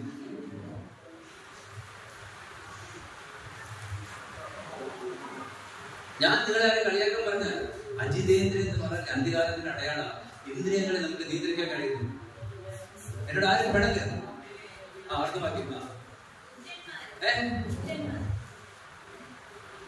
എന്താ ഉഗ്രൻ വായിക്കാൻ എന്തറിയോ? പുള്ളിക്ക് ദേഷ്യം എന്നവരെ പിടിക്കുക കണ്ടോളുകളുണ്ട്. അടുത്ത വാക്യം ഗുണമൊന്നും ചെയ്തില്ലെങ്കിലും ആരെങ്കിലും ചെയ്ത് പുള്ളിക്ക് ഇഷ്ടംപോലെ ഉണ്ടെന്നേ കൊടുക്കട്ടെ കാര്യം ഉണ്ടെന്നേ.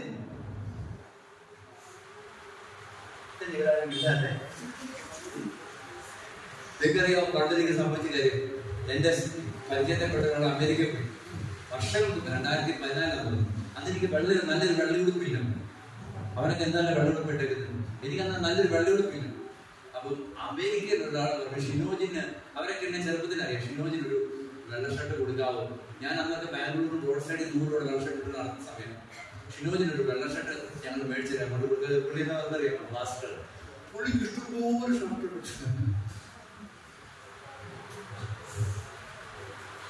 സൽഗുണ. അടുത്ത വാക്യം നിങ്ങളിത് മറക്കുവോ?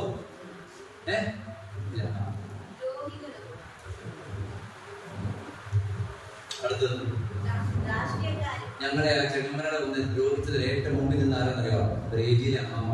അവർ ഞായറാഴ്ച, നിങ്ങൾ വെള്ളിയാഴ്ച ഈ പിള്ളേർ പോയി കളം പറയും, ഇങ്ങനെ ലോകത്തിന് വന്ന് ഞായറാഴ്ച സത്യം നെഞ്ചോട് ചേർത്ത് വെച്ച്, ഇത് സത്യമല്ല, അവിടെ ഇത് പുസ്തകം ഞാൻ പിന്നെ പറയും. അപ്പൊ ഇങ്ങനെ വെച്ചോണ്ട് പോകുന്ന അവരാണ്. ആ യോഗം കഴിഞ്ഞ് ഉച്ചയ്ക്ക് വന്നിട്ട് നീ ഒഴിഞ്ഞു പോകും, നിന്റെ മക്കൾ ഒഴിഞ്ഞു പോകും. ആരാ? ഏജിൽ പോകുന്ന അമ്മ. അടുത്ത വാക്യം രാഷ്ട്രീയം കാണിക്കുക അല്ലേ? അതുകൊണ്ടാ നിങ്ങളൊക്കെ വണ്ടിയിലൊക്കെ പോകുമ്പോൾ വളരെ സൂക്ഷിച്ചോണം അല്ലേ? അവൻ റോങ് ആയിരിക്കും വരുന്നത്, എന്നാലും ഇങ്ങനെയാണോ വണ്ടി ഓടിക്കേണ്ടത് ചോദിക്കരുത്. അവൻ രാഷ്ട്രീയം കാണിക്കുക. അടുത്ത വാക്യം എന്താ നികളികൾ? നികളം വാക്കിന്റെ അർത്ഥം എന്താ പറഞ്ഞേ? ആദ്യം നികളം ചെയ്താരാ? ആദ്യം നികളം ചെയ്താരാ? ബൈബിളില് സാത്താൻ, ലൂസിഫർ. എന്താ നികളം വാക്കിന്റെ അർത്ഥം? ഞാൻ. അടുത്ത വാക്യം ദൈവത്തോട് ഒരു സ്നേഹവും ഇല്ല. ദൈവത്തോട് എന്തില്ല? ഒരു സ്നേഹവും ഇല്ല. വിഷയം മാറിപ്പോന്ന് എനിക്കറിയാം. ആർക്ക് എന്തെങ്കിലും കഴിക്കണം.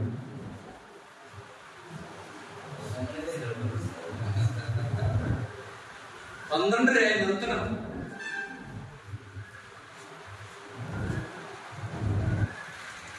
ബോധപ്രിയത. അടുത്ത വാക്യം അതാണ് ഏറ്റവും വലിയ അപകടം. എന്ത് ചെയ്തും ഭക്തിയുടെ വേഷം ധരിക്കും. എന്റെ കൂടെ ഉണ്ടോ? കഴിഞ്ഞ ദിവസം പുള്ളിയെ മാല പഠിച്ചതിന് പിടിച്ചില്ലേ? ഒരു മീറ്റിംഗിന് വേണ്ടി ഞാൻ എത്ര പ്രാർത്ഥിച്ച് ടീച്ചർ പുള്ളി അവിടെ സ്ഥിരം സന്ദർശകനായിരുന്നു. ഞാൻ ഷിബു എസ് നായിരുന്നു. അപ്പൊ ഞാൻ മാസ്റ്റർ പറയാം, സ്ഥിരം വരുന്നയാളാണ്.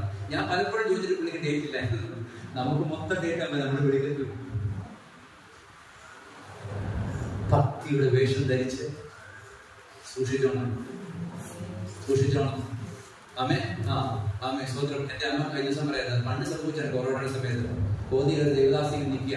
ഒരു വിശ്വാസിയെന്ന് അവർ കാണുന്ന കമന്റ് പറയുന്നു. ഒരു പുള്ളിക്കാരൻ വെള്ളഷട്ടിയുടെ അടുത്ത് പറഞ്ഞു, അമ്മാമ്മയുടെ വീട്ടിൽ ചില പ്രതിസന്ധികൾ. ആരുടെ വീട്ടിൽ പ്രതിസന്ധിയില്ല, നിങ്ങളുടെ എല്ലാവരും വീട്ടിൽ ദേവദാസിയുടെ വീട്ടിൽ പ്രതിസന്ധിയില്ലേ? അമ്മാമ്മയുടെ വീട്ടിൽ നിങ്ങൾ കേട്ടോ സംഭവിച്ച കാര്യം. ചില പ്രതിസന്ധികൾ ദൈവാത്മാവിനെ കാണിക്കുന്നു. അല്ലെങ്കിൽ പ്രവാചകൻ പറയുമ്പോൾ നമ്മുടെ ഷെയ്ബയാണ്, ഞാൻ വീട്ടിലേക്ക് വരാൻ വന്നു. തണ്ണിത്തോടെ കൊണ്ടുപോയി. പിന്നെ സംഭവിച്ച് ഞാൻ പറഞ്ഞില്ല. ഞാൻ പറഞ്ഞതിന്റെ അർത്ഥം ഭക്തിയുടെ വേഷം ധരിച്ച് എന്ത് ചെയ്യും? അതിന് ശക്തിയെ ധരിച്ച്. എന്താ ശക്തി എന്നറിയോ? ദൈവത്തിന്റെ സന്നിധിയിലുള്ള നമ്മുടെ ഭക്തി. അതാ ഭക്തിയെ മുറുകെ പിടിക്കുന്ന വാക്കിലാണ്. ഇവരുടെ ഭാര്യ എന്നാ പറഞ്ഞത്, നീ ഇപ്പോഴും നിന്റെ ഭക്തിയെ മുറുകെ പിടിക്കുന്നു. അപ്പോൾ പുറമെ എല്ലാം നഷ്ടപ്പെട്ടാൽ അകത്ത് പിടിക്കുമ്പോഴും എന്തുണ്ട്? ആർക്കെന്തുണ്ട്? യോബിനെന്തുണ്ട്? ശക്തിയുണ്ട്. നിങ്ങളുടെ കൂടെ ഉണ്ടോ? പുറമെ എല്ലാം യോബിന് നഷ്ടപ്പെടുമ്പോഴും എന്നോടൊന്ന് പറഞ്ഞേ, യോബിന് അകത്തുണ്ട്. എന്താ ശക്തി എന്ന് വാങ്ങിനർത്ഥം? ദൈവഭക്തിയെ മുറുകെ പിടിച്ചു. ഇന്നത്തെ കാലഘട്ടത്തിന്റെ അപകടം എന്താ? പുറമെ അകത്തൊന്നുമില്ല, ഇത് പുറമെ നമുക്ക് എന്തുണ്ട്? എല്ലാം. അപ്പോൾ ഈ ദുർദിവസത്തിനാണ് എതിർത്ത് നിൽക്കാൻ കഴിയുന്നത്. ഈ എഫെസ്യർ 13 വായിച്ചു.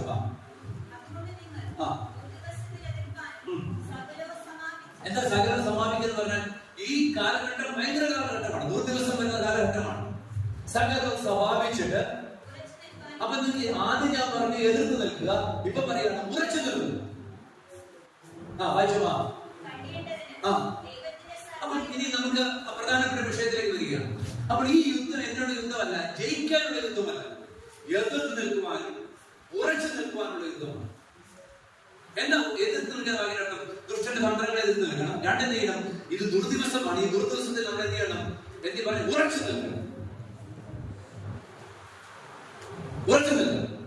അപ്പം ഈ എഫെസ്യ ലേഖനത്തിന്റെ അകത്ത് പൗലോസ് പറഞ്ഞൊരു കാര്യം, നമ്മൾ ആരാണ്? നമ്മൾ ക്രിസ്തുവിൽ ആരാണെന്നാ പറഞ്ഞത്? ജയാളികളാണ്. വായിച്ചു വാക്യം സത്യമാണെന്ന് നോക്കിയേ. രണ്ട് വാക്യങ്ങളെ കൊലോസ്യ ലേഖനം 2-ാമത്തെ 14-15 വാക്യം വായിച്ചേ. 14-15 വാക്യം. കൊലോസ്യ ലേഖനം 2-15 വാക്യം. അപ്പൊ നോക്കണം, ആ വാക്യം വായിക്കുമ്പോൾ ശ്രദ്ധിക്കണം. അതിക്രമങ്ങളൊക്കെ നമ്മളോട് ക്ഷമിച്ചു ചട്ടങ്ങളാൽ. ചട്ടങ്ങളാൽ എന്ന് പറഞ്ഞാൽ എന്താണ്? ചട്ടം എന്താണ്? ന്യായപ്രമാണം. ന്യായപ്രമാണത്താൽ നമുക്ക് വിരോധമായ കൈയെഴുത്തുന്ന വാക്കിനർത്ഥം എന്താണ്? ന്യായപ്രമാണത്തിന്റെ മുമ്പിൽ നമുക്ക് നീതിമാന്മാരാകാൻ കഴിയത്തില്ല. ന്യായപ്രമാണം നമുക്ക് പാപബോധം വരുത്തുന്നു. ന്യായപ്രമാണം നമുക്ക് കുറ്റവാദം മാത്രം തരുന്നു. ന്യായപ്രമാണത്തിൽ നമ്മുടെ നീതീകരിക്കാൻ കഴിയത്തില്ല. അങ്ങനെ ഒരു വലിയ ലിസ്റ്റ് നമ്മുടെ മുമ്പിൽ വെച്ചിരിക്കുകയാണ്. ആ ചട്ടങ്ങളാൽ വിരോധമായ കൈയെഴുത്തിനെ മായ്ച്ചിട്ട് എന്താണ്? ക്രൂശിൽ കർത്താവ് പറഞ്ഞു, ഞാൻ ന്യായപ്രമാണം നീക്കുവാനല്ല നിവർത്തിപ്പാനാ വന്നത്. എന്താ നിവർത്തിപ്പാൻ വന്നത്? ഷിനോജിന് ന്യായപ്രമാണത്തെ നിവർത്തിക്കാൻ കഴിയത്തില്ല, എന്നാൽ അവന് വേണ്ടി ഞാൻ ന്യായപ്രമാണത്തെ നിവർത്തിക്കുന്നു എന്ന് പറഞ്ഞ് ക്രൂശിൽ അതിനെ മായ്ച്ചു കളഞ്ഞു. വായിച്ചു നീക്കിക്കളഞ്ഞു. അടുത്ത പറഞ്ഞ വാഴ്ചകളെയും അധികാരങ്ങളെയും. അപ്പൊ നിങ്ങൾ നമുക്ക് പോരാട്ടമുള്ള ഇതിനോടാണ്, വാഴ്ചകളോട്, അധികാരങ്ങളോട്, ഈ ലോകത്തിലെ അന്ധകാര ശക്തികളോട്, സ്വർലോകത്തിന്റെ ദുഷ്ടം. ഇവിടെ എന്താ പറഞ്ഞിരിക്കുന്നത്? വാഴ്ചകളെയും അധികാരങ്ങളെയും ആയുധവർഗം വെപ്പിച്ച് അവരുടെ മേൽ. അപ്പൊ നിങ്ങൾ നോക്കി, ക്രൂശിൽ അവരുടെ മേൽ കർത്താവ് എന്തുകൊണ്ട് ജയോത്സവം കൊണ്ടാണ്. നിങ്ങൾ എന്റെ കൂടെ ഉണ്ടോ? സ്വതന്ത്രം പറയാൻ പറ്റുമോ? അപ്പോൾ കർത്താവ് ക്രൂശിൽ ഇവരുടെ മേൽ ജയം കൊണ്ടാടിയെങ്കിൽ അതിനർത്ഥം എന്താണ്? ആ ജയം കർത്താവ് ആർക്ക് തന്നു? നമുക്ക് തന്നു. അപ്പോൾ വാഴ്ചകളുടെ മേൽ അധികാരം കർത്താവ് നേടി, അല്ലെങ്കിൽ ഈ വാഴ്ചകളുടെ മേലും അധികാരങ്ങളുടെ മേലും കർത്താവ് എന്ത് ചെയ്തു? ജയം നേടി. ആ ജയം നമുക്ക് തന്നു. എവിടെ അത് പറയുന്നത്? എഫേസ്യർ ലേഖനം 1-ാം അധ്യായം 22-23 വാക്യം വായിച്ചു. 21, 22, 23 വായിച്ചു. എഫേസ്യർ 1-ന്റെ 21, 22, 23 വായിച്ചു.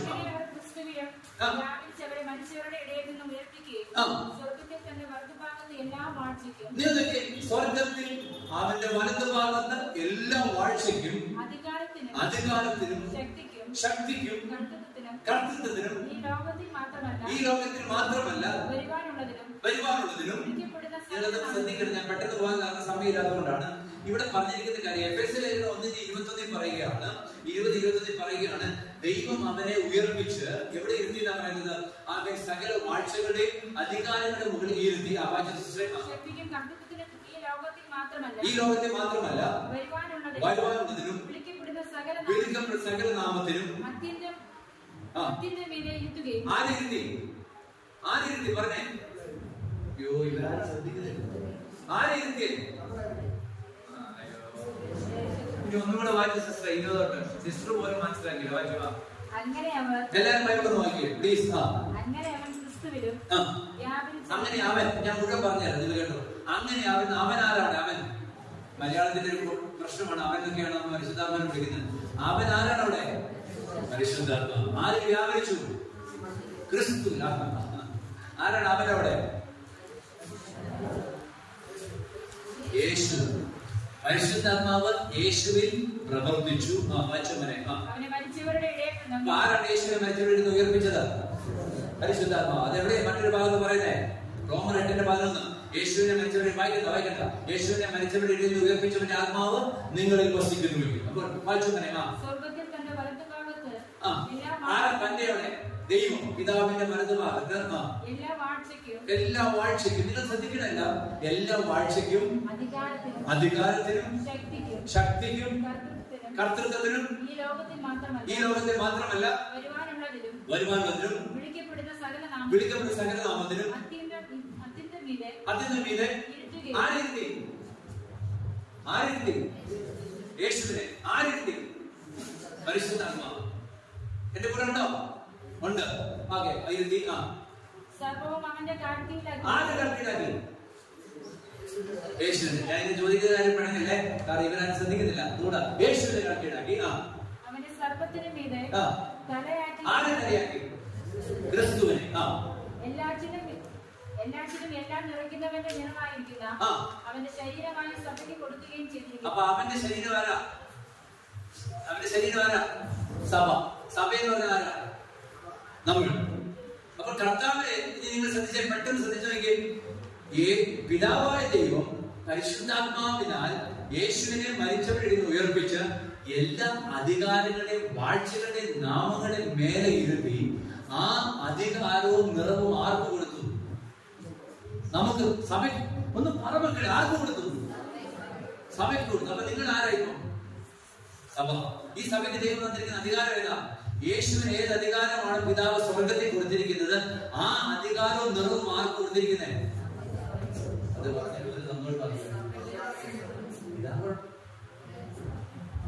എന്റെ കൊച്ചിനെന്ന് ഉച്ചയ്ക്ക് പച്ചക്കറി കൊടുത്തു നോക്കി, അവൻ ഒരു വാ കഴിക്കുന്നില്ല. പക്ഷെ ഒരു ചിക്കന്റെ പീസ് കൊടുത്തു നോക്കി, കാല് ഒരു കാണുന്നു. നമുക്കിപ്പം സത്യം പറഞ്ഞാൽ ഗ്രഹിക്കാൻ പറ്റത്തില്ല.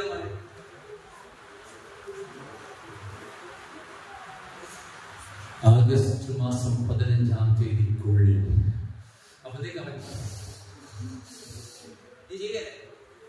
അപ്പൊ ശ്രദ്ധിക്കേണ്ട ഒരു കാര്യം, നമ്മുടെ സത്യം പറയുമ്പോൾ തോത്രം പറയാൻ പറ്റുന്നത് നിങ്ങൾ ശ്രദ്ധിച്ചേ. അപ്പൊ ഇവിടെ പറയുകയാണ് ക്രിസ്തു ഇപ്പൊ എവിടെയുണ്ട്? പിതാവിന്റെ വലത്ത് ഭാഗത്ത്. അതിന്റെ അർത്ഥം എന്താണെന്നറിയാം? പറഞ്ഞേ, അവൻ എല്ലാ അധികാരത്തിനും തലയാണ്.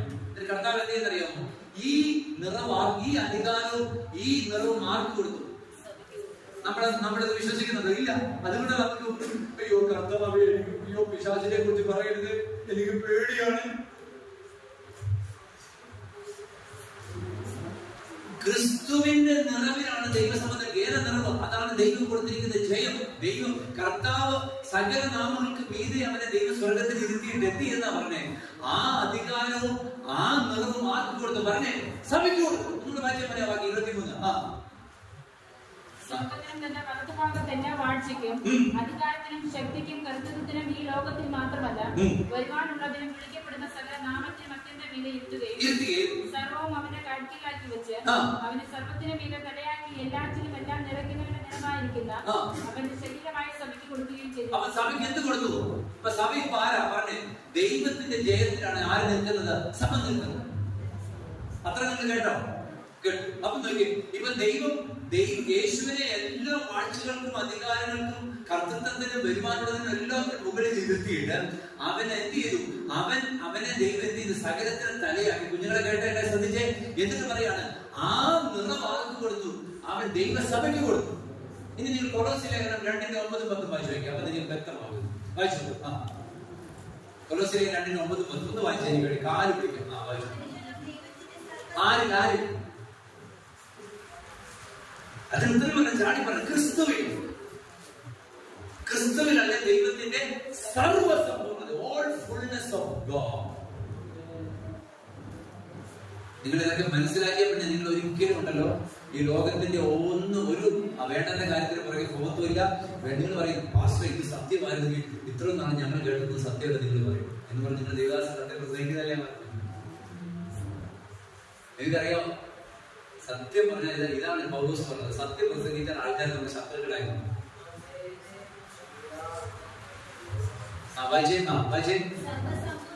ദൈവത്തിന്റെ എല്ലാ നിറവും ആര് വസിച്ചു? ദൈവത്തിന്റെ എല്ലാ നിറവും ആര് വസിച്ചു? മോനെ പറഞ്ഞേ, കമ്പ്യൂട്ടർ ഉപയോഗിക്കുന്ന മോനെ എന്താ പറഞ്ഞേ? ക്രിസ്തുവിൽ വസിച്ചു. അതുകൊണ്ട് നമുക്ക് തന്നെ അടുത്ത വാക്യം കണ്ടോ? എല്ലാ പിന്നെ വാഴ്ച പറഞ്ഞ കേട്ടോ. പാസ്റ്റേ പ്രത്യേകം പ്രാർത്ഥിക്കണം, ഞങ്ങളുടെ വീട്ടിനകത്തോട്ട് കയറുമ്പോഴേക്കും ഒരു സ്വസ്ഥതയില്ല. എന്തോ അടുത്ത വീട്ടിൽ ഒരാൾ ചെയ്തിട്ടുണ്ട്. അമ്മാമ അതിന് വലിയ കാര്യം ദൈവം നിങ്ങൾ കൊണ്ട് ചെയ്തേ.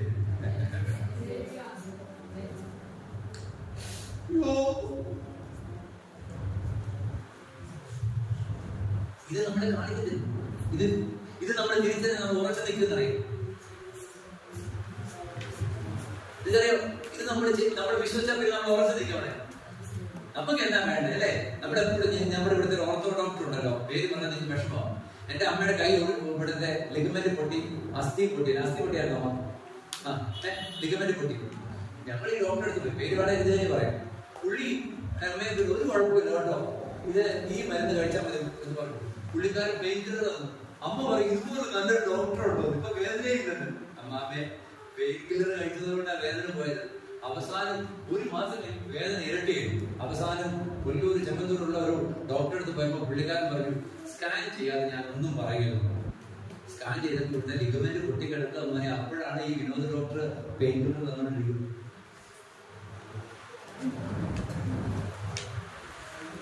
ജീവിതത്തെ ചില പ്രതിസന്ധികൾ ഈ നാളിൽ ദൈവം പരിഹരിക്കും. ആദ്യം നമ്മളെ പരിഹരിക്കാതെ ദൈവത്തെ പരിഹരിക്കും.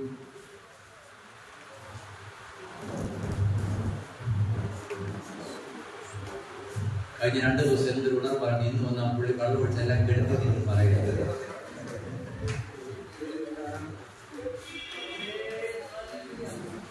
സത്യം പറയാ അങ്ങനെ ഞാൻ ചെയ്യട്ടെ. എന്റെ അമ്മ, എന്റെ ഭാര്യ സാക്ഷിയാ. 1 മാസം കഴിഞ്ഞ അവസാനം അവിടെ ഒരു ഹോസ്പിറ്റലിന്റെ പേരെവിടെയാ, കിടങ്ങൂർ എന്ന് പറഞ്ഞ സ്ഥലത്ത് പോയി സർജറി ചെയ്തപ്പോഴാണ് ശരിയായത്.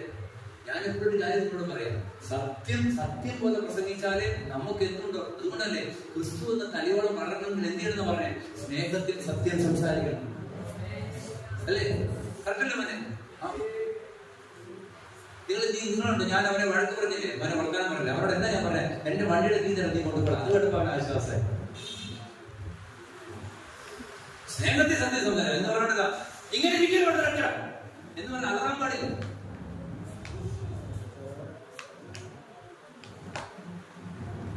ഇടയ്ക്ക് പുള്ളിയെ മരിക്കുന്നുണ്ടെന്ന് നോക്കുക. അപ്പൊ നിങ്ങളെ ശ്രദ്ധിച്ചു നോക്കി, അവനിലല്ലോ ദൈവത്തിന്റെ സകല സമ്പൂർണ്ണതയും. നിങ്ങൾ എപ്പോഴും ഒരു കാര്യം ഓർക്കണം, നമ്മുടെ അകത്ത് കർത്താവിന്റെ നിറവുണ്ട് മക്കളെ. നമ്മുടെ അകത്ത് ദൈവത്തിന്റെ നിറം. അതാ നിങ്ങളിലുള്ളവൻ ലോകത്തിലുള്ളവനേക്കാൾ വരും. ഞാൻ ആ നിറവില നിൽക്കുന്നത്. ചില ആൾക്കാരൊക്കെ പറയാറുണ്ട്, പാസ്റ്റ് ഇങ്ങനെയൊക്കെ പ്രസംഗിച്ചിട്ടുണ്ടെങ്കിൽ നമുക്ക് മീറ്റിംഗ് കിട്ടത്തില്ല, ശുശ്രൂഷകൾ കിട്ടത്തില്ല. ഞാൻ ചോദിക്കുന്നത്, ശുശ്രൂഷ എന്നതിന്റെ വിജയത്തിന്റെ കാര്യം ഈ സത്യത്തിൽ നിന്ന് നിന്റെ ഒരു ആവശ്യം മുടങ്ങുന്നില്ല. ഞാൻ പണ്ട് കഴിക്കത്തിൽ ഒരു പാസ്റ്റർ ഉണ്ടായിരുന്നു. ഇവിടെ ഒരു ദിവസം കൊറോണയുടെ സമയം ചോദിക്കാം. കൊറോണ സമയത്ത് ഞാൻ BRP വെച്ച് കേട്ടപ്പോ കൂടി കണ്ടു, പാസ്റ്റർ എങ്ങനെയാ കാര്യങ്ങളൊക്കെ നടക്കുന്നത്, ഇപ്പൊ മീറ്റിംഗ് ഒന്നും ഇല്ലല്ലോ. പുള്ളിക്ക് നമ്മളോട് സ്നേഹമായിട്ട് ചോദിച്ചല്ല, അയ്യോ ഒന്നും നടക്കുന്നില്ലെന്ന് കേൾക്കാൻ വേണ്ടി പുള്ളി ചോദിക്കുന്ന. അപ്പൊ പുള്ളി ഒരു വിശ്വാസിയായിട്ട് കേട്ടതിൽ പുതിയ ചർച്ച ആരംഭിച്ചു. ഞാൻ പറഞ്ഞതിന്റെ അർത്ഥം ശ്രദ്ധിക്കണം. എപ്പോഴും ഒരു കാര്യം നിങ്ങൾ ശ്രദ്ധിക്കണം, നിങ്ങളുടെ അകത്തുള്ള ദൈവത്തിന്റെ നിറവ് നിങ്ങൾ തിരിച്ചറിഞ്ഞാൽ പിശാചിനറിയാൻ നിങ്ങൾ ഉറച്ചു നിൽക്കുന്നു. അതുകൊണ്ട് അവർ ഒരിക്കലും നിങ്ങളെ കാണിക്കത്തില്ല. സ്തോത്രം. ഞാൻ പെയിന്റിൽ തന്നിട്ട് നിങ്ങൾ പറയും, നല്ല ശുശ്രൂഷയാണ്, എന്റെ പേജസിന്റെ വാക്കുകളാണ് കേട്ടത്, എന്നെ കുറിച്ച് നല്ലത് മാത്രമേ പറഞ്ഞിട്ടുള്ളൂ. അല്ല, ലിഗമെന്റ് പൊട്ടിയെന്ന് തന്നെ പറഞ്ഞാൽ മതി, അല്ലെങ്കിൽ നിന്റെ കൈ ശരിയാകത്തില്ല. നീ ബൈബിളൊക്കെ വായിക്കുന്നത് മെടുക്കിയായിട്ടാ വായിക്കുന്നത്. പക്ഷെ ജീവിതശൈലിയിൽ എന്ന് തുറന്നു പറയുന്ന ആളായിരിക്കണം ദേവദാസ്.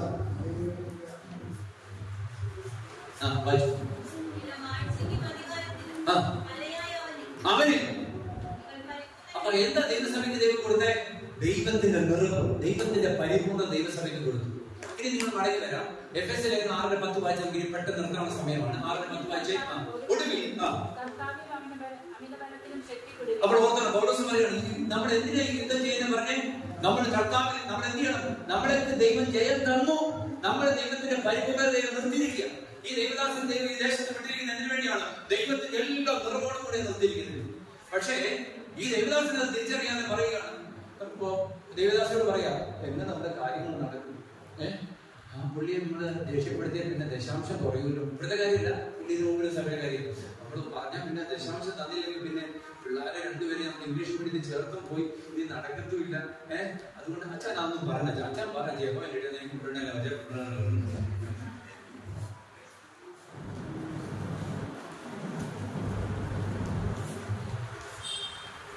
പുള്ളിക്ക് പുള്ളിയുടെ ഒന്നും മുട്ടും വന്നില്ല. പക്ഷെ അവസാനം ദൈവം 2 മുട്ടും അടിച്ചു പിടിച്ചു.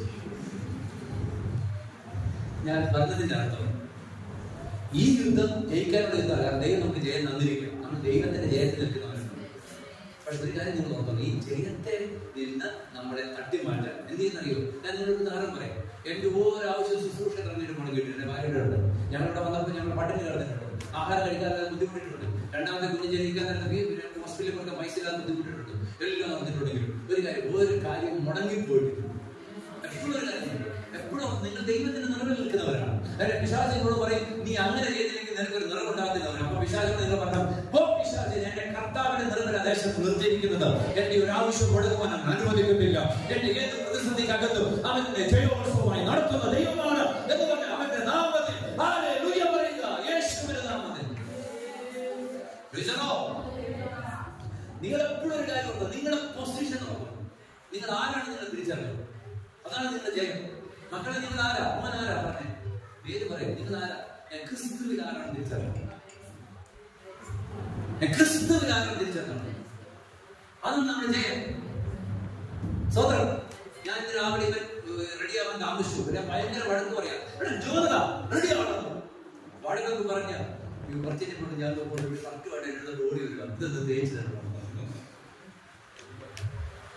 അതിന്റെ കാരണം അറിയോ? അവനറിയാം എത്ര വഴക്ക് പറഞ്ഞാലും അടുത്ത കാര്യം സാധിക്കണേ അപ്പനത്തെ നിൽക്കാൻ പറ്റത്തുള്ളൂ. അത് നമ്മുടെ പൊസിഷൻ.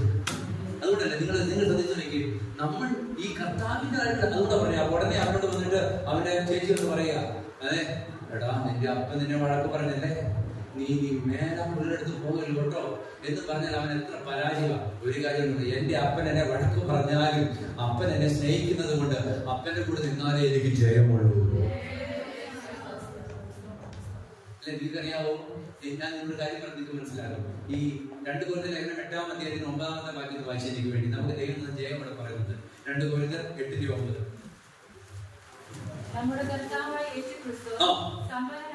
എന്താ സമ്പന്നൻ എന്താണെന്ന് നമുക്ക് മറ്റൊരു ദേവദാസനോട് പ്രസംഗിക്കണേ. അപ്പോൾ 8-ാം അധ്യായത്തിൽ 9 പറയുകയാണ്, നമ്മുടെ കർത്താവായ സമ്പന്നൻ എന്ന വാക്കിന് അർത്ഥം തന്നെ എല്ലാം നിറഞ്ഞു കർത്താവ് സ്വർഗത്തിലായിരുന്നു.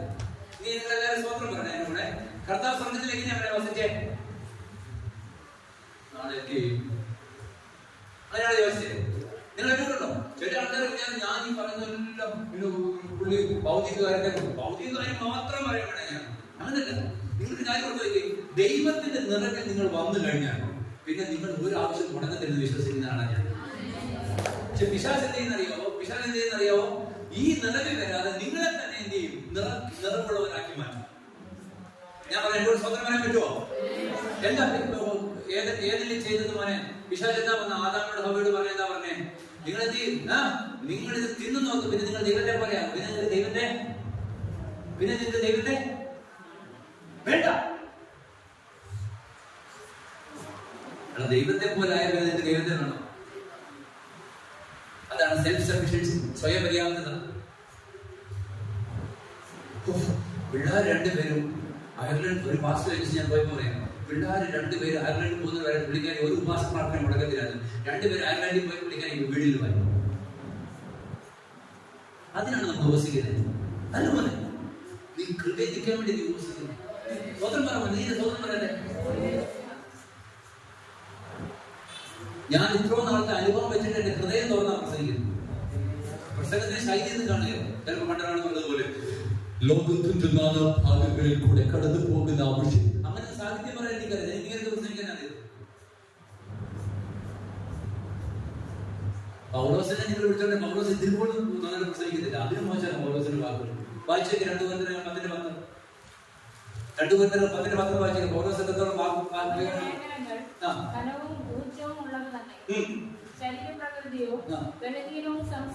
അയ്യോ പുള്ളി ഇവിടെ വന്ന് പ്രസംഗിക്കുന്നത് നിങ്ങൾ എന്നാ പറഞ്ഞറിയോ? ഇതാണ് പൗലോസ് ശരീരം പറഞ്ഞത്. ഇങ്ങനെ നിൽക്കും വളഞ്ഞ്. നമ്മുടെ കേരളത്തിൽ ബസ്സിൽ പിടിച്ചാൽ നിൽക്കുന്ന അറിയാം. ശരീരം പ്രകൃതി നിന്ദ്യമാണ്. അതിന്റെ അർത്ഥം ആൾക്കാരൊന്ന് നോക്കിയിട്ട് ഇന്നത്തെ പോലെയൊന്നും അല്ല. കഴിഞ്ഞ സാധനം പറഞ്ഞത് ഫേഷ്യൽ ചെയ്താണ് പുള്ളി കൺവെൻഷൻ പ്രസംഗിക്കാൻ പോകുന്നത്. അവിടെ ഞാൻ പറഞ്ഞത് ആശ്ചര്യത്തിലേക്ക് വിഷയം പറയും. സമയം പോകുന്ന എനിക്ക് പേടി. 12 എന്നോട് വാസ്തു പറഞ്ഞു, കൃത്യം 12 ആകുമ്പോൾ നിർത്തണം, പിന്നെ ദൈവാത്മാവ് നിയോഗിക്കുന്ന പോലെ പോകാൻ. എനിക്കൊരു കാര്യം പറയാം, നിങ്ങൾക്ക് ആർക്കെങ്കിലും ഷുഗറോ എന്തെങ്കിലും ഭക്ഷണം കഴിക്കുമ്പോൾ നിർത്തുക. ഞാൻ 1 മണിയാകുമ്പോൾ എന്താ നിർത്തിക്കൊള്ളാം. അപ്പൊ നിങ്ങൾ വായിച്ച വരെ അവന്റെ ലേഖനമൊക്കെ ഭയങ്കര ഘനമാണ്. അതിന്റെ അർത്ഥം ഭയങ്കര പവർഫുള്ളാ. ഭയങ്കര വെയിറ്റ് ഉള്ളതാ. പേഴ്സണാലിറ്റി ഇംഗ്ലീഷ് പറയാം. Personal presence. ശരീരപ്രകൃതി എങ്ങനെയാ? അയ്യോ ബലഹീനവും സംസാരം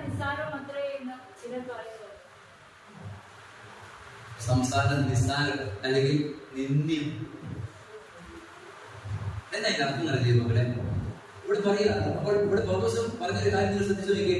നമ്മുടെ കർത്താവായ യേശുക്രിസ്തു സമ്പന്നനായിരുന്നു. ആ വാക്യത്തിലേക്ക് മോനെ ഇവിടെ പറയാം. എന്താ സമ്പന്നൻ എന്തായിരുന്നു?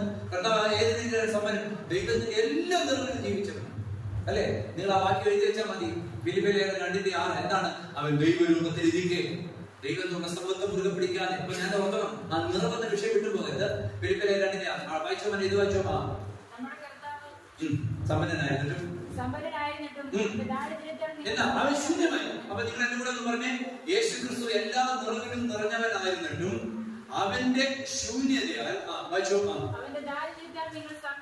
നിങ്ങൾ എന്താകണം? ദൈവത്തിന്റെ നിറവിലേക്ക് വരണം. ദൈവത്തിന്റെ നിറവിലേക്ക് വരണം. എനിക്കറിയാം നിങ്ങൾ ചിലർ സ്വതന്ത്രം പറയാൻ പറ്റുന്നില്ല, എനിക്കറിയാം. പക്ഷെ നിങ്ങൾ ഗ്രഹിക്കണം, ദൈവത്തിന്റെ നിറവിലേക്ക് വരണം.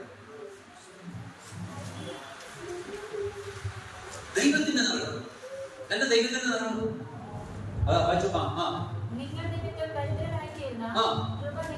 അപ്പൊ നിങ്ങൾ നിമിത്തം ദൈവം യേശു ആരായി മാറി? ദരിദ്രനായി മാറി, ശൂന്യമായി മാറി. എന്തിനാ? എനിക്ക് ദൈവത്തിന്റെ നിറവ് തരണം. അപ്പൊ ഞാൻ ആരായി മാറി? ക്രിസ്തുവിൽ നിറഞ്ഞവനായി മാറി. അത് നമ്മൾ വായിച്ച തുളസിലെ 2:9-10 ദൈവത്തിന്റെ എല്ലാ നിറവും ക്രിസ്തുവിൽ, ക്രിസ്തുവിന്റെ എല്ലാ നിറവും നിങ്ങളിൽ. എന്നിട്ട് നോക്കി പൗലോസ് പറയുകയാണ്. അതിന് ഇനി നിങ്ങൾ ഒരു വാക്യം വായിക്കുന്നതിന് അർത്ഥം മനസ്സിലാകും. എഫെസ്യർ 2:4 വായിച്ചാൽ മതി. എഫെസ്യർ 2:4 ഒരു ബൈബിൾ സ്റ്റഡി കരുണാസമ്പന്നനായ ദൈവമോ റിച്ച് ഇൻ മെർസി നമ്മെ സ്നേഹിച്ച മഹാസ്നേഹനിമിത്തം അപ്പൊ ഒന്ന് ക്രിസ്തുവിനോട് കൂടെ നമ്മളെ ജീവിപ്പിച്ചെന്ന് പറഞ്ഞ അർത്ഥത്തെ മക്കളെ, നമ്മൾ പാപത്തിൽ മരിച്ചവരായിരുന്നു. ആത്മാവ് നമ്മുടെ മരിച്ച അവസ്ഥയിലായിരുന്നു, നമ്മളെ ജീവിപ്പിച്ചു. അപ്പോൾ കൃപയാൽ നമ്മൾ രക്ഷിക്കപ്പെട്ടു. ക്രിസ്തുവേശുവിൽ നമ്മളെ കുറിച്ചുള്ള വാത്സല്യത്താൽ. ആ വാക്ക് നിങ്ങൾ ശ്രദ്ധിച്ചേ, എല്ലാവരും ബൈബിൾ വായിച്ചേ. കൃപയുടെ അത്യന്ത ധനം, നിറവ്. ധനം എന്ന വാക്കിന്റെ അർത്ഥം എന്താണ്? നിറവ്, കൃപയുടെ നിറവ്. ശ്രദ്ധിച്ച വാക്യം, കൃപയുടെ അത്യന്ത ധനത്തെ. അതിന്റെ അർത്ഥം എന്താ? ഈ ദേവദാസനയുടെ ദൈവം നിർത്തിയിരിക്കും. ഉദാഹരണം പറയാം. ഈ ദേവദാസനയുടെ ദൈവം നിർത്തിയിരിക്കുന്നത് എന്താണെന്നറിയോ? പുള്ളിയുടെ ദാരിദ്ര്യം പറയാൻ വേണ്ടിയായിരുന്നു. കർത്താവ് എത്രത്തോളം സമ്പന്നനാണെന്ന് ആ ദേവദാസനോട് ദൈവത്തിനോട് തെളിയിക്കാൻ വേണ്ടി. പറയാ ഇന്ന് ദൈവത്തിനാണ് ഇവിടെ കണ്ടത്. പറഞ്ഞേ, എന്റെ വീട്ടിലെ ഉള്ളിയില്ലെന്നും എനിക്ക് വെള്ളഷട്ടില്ലെന്നും ഞാൻ കടപ്പാരത്തിൽ കൂടെ പോകുന്നത് പറയാനല്ല, ദൈവത്തിന്റെ നിറവ് എന്റെ ഉള്ളിലുണ്ടെന്ന് ദൈവത്തിന് നിങ്ങളെ കാണിക്കാൻ വേണ്ടി. നിങ്ങൾ സ്വതന്ത്രം പറയാത്തവരും കൂടെ ഒന്ന് പറഞ്ഞ സ്വതന്ത്രം. അങ്ങനെയാണ് നിങ്ങളൊന്ന് പറഞ്ഞ. ഇന്ന് നിങ്ങളെ ദൈവം ഈ സഭയ്ക്കാക്കിയത് എന്തിനു വേണ്ടി അറിയോ? നിങ്ങളുടെ ചുറ്റുമുള്ള വ്യക്തികൾക്ക് ക്രിസ്തു എത്രത്തോളം നിറഞ്ഞവരാണെന്നും ആ നിറവ് നിങ്ങളിൽ എത്രത്തോളം വെളിപ്പെട്ടെന്നും ആ നിറവ് നിങ്ങൾക്ക് എത്രത്തോളം ലോകത്തിന് കൊടുക്കുവാൻ കഴിയുമെന്ന് കാണിക്കാൻ വേണ്ടി ദൈവം നിങ്ങളെ ദേശത്ത് നിർത്തിയിരിക്കുന്നു. കഴിഞ്ഞ ചെങ്ങമ്പനാട് വന്ന് കഴിഞ്ഞ 12 വർഷക്കാലം ഞങ്ങൾ കടന്നു പോകാത്ത പ്രശ്നങ്ങളില്ല, പ്രതിസന്ധികളില്ല. പക്ഷെ ഞങ്ങളോട് എന്റെ രണ്ടാമത്തെ പെങ്ങൾ, അമേരിക്കയുടെ പെങ്ങളോട് പറഞ്ഞു, നിനക്ക് എത്ര ലക്ഷം രൂപ വേണമെങ്കിൽ, ഞാനിത് പറഞ്ഞിട്ടുള്ള കേൾക്കാത്തോട് പറയാം, എത്ര ലക്ഷം രൂപ വേണമെങ്കിലും തരാം, നീ ആ വീട് വിറ്റോ, ഈ ലോകത്തിൽ ഒരു പ്രശ്നമില്ലാത്ത സ്ഥലത്തോട് പോയി വീട് മേടിച്ചോളാൻ പറഞ്ഞു. ഞാൻ പറഞ്ഞു, അങ്ങനത്തെ സ്ഥലം ലോകത്തിലില്ല. ആമേൻ. ഞാൻ ഇവിടെ നിൽക്കാൻ കാരണം എന്താണെന്നറിയാമോ? ഈ നാട്ടുകാരുടെ നിന്ന കേട്ട് ഇവിടെ തകരാനല്ല, എന്റെ ഉള്ളിലുള്ള ക്രിസ്തുവിന്റെ നിറവിനെ ഇവർക്ക് കാണിച്ചു കൊടുക്കാൻ വേണ്ടിയാണ്. കാരണം അടിച്ച് സ്വതന്ത്രം ചെയ്തേ, കാരണം അടിച്ചൊരു സ്വതന്ത്രം ചെയ്തേ. ഇന്ന് പകൽക്കാല ഉപവാസ പ്രാർത്ഥനയ്ക്കകത്ത് നിങ്ങളെ രക്ഷയുടെ ദൈവം നട്ടത് നിങ്ങളെ ശൂന്യത വെളിപ്പെടുത്താനല്ല, നിങ്ങളുടെ അകത്തുള്ള ദൈവത്തിന്റെ കൃപയുടെ അത്യന്ത ധനത്തെ വരും കാലങ്ങളിൽ കാണിക്കാൻ പ്രാർത്ഥിച്ച ക്രിസ്തുവിന്റെ നാമത്തിൽ നിന്നെ ഓരോ സ്കൂളിൽ ആക്കി വെച്ചിരിക്കുന്നത്, കോളേജിൽ ആക്കി വെച്ചിരിക്കുന്നത് അവൻ നിന്റെ ബലഹീനതയെ പുറത്തു കാണിക്കാനല്ല, നിന്റെ അകത്തുള്ള ക്രിസ്തുവിന്റെ നിറവിനെ വെളിപ്പെടുത്താനാണ്.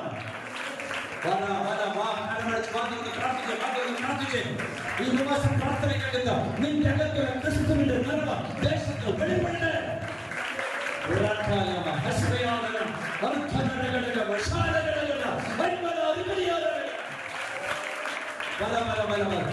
ക്രിസ്തുവിന്റെ നിങ്ങളിലുള്ള നിറവിനെ ചൂഷണം ചെയ്യുന്ന ദേശത്തിന്റെ ബോധികളെ യേശുവിന്റെ നാമത്തിൽ ശാസിക്കുന്നു. അകത്തുള്ള ദൈവത്തിന്റെ നിറവിനെ അവൻ ഇല്ലായ്മ ചെയ്യാൻ നോക്കുന്ന ബോധകൾ ഇന്ന് പകൽക്കാലം ഉപവാസ പ്രാർത്ഥനയിൽ അടിയട്ടെ.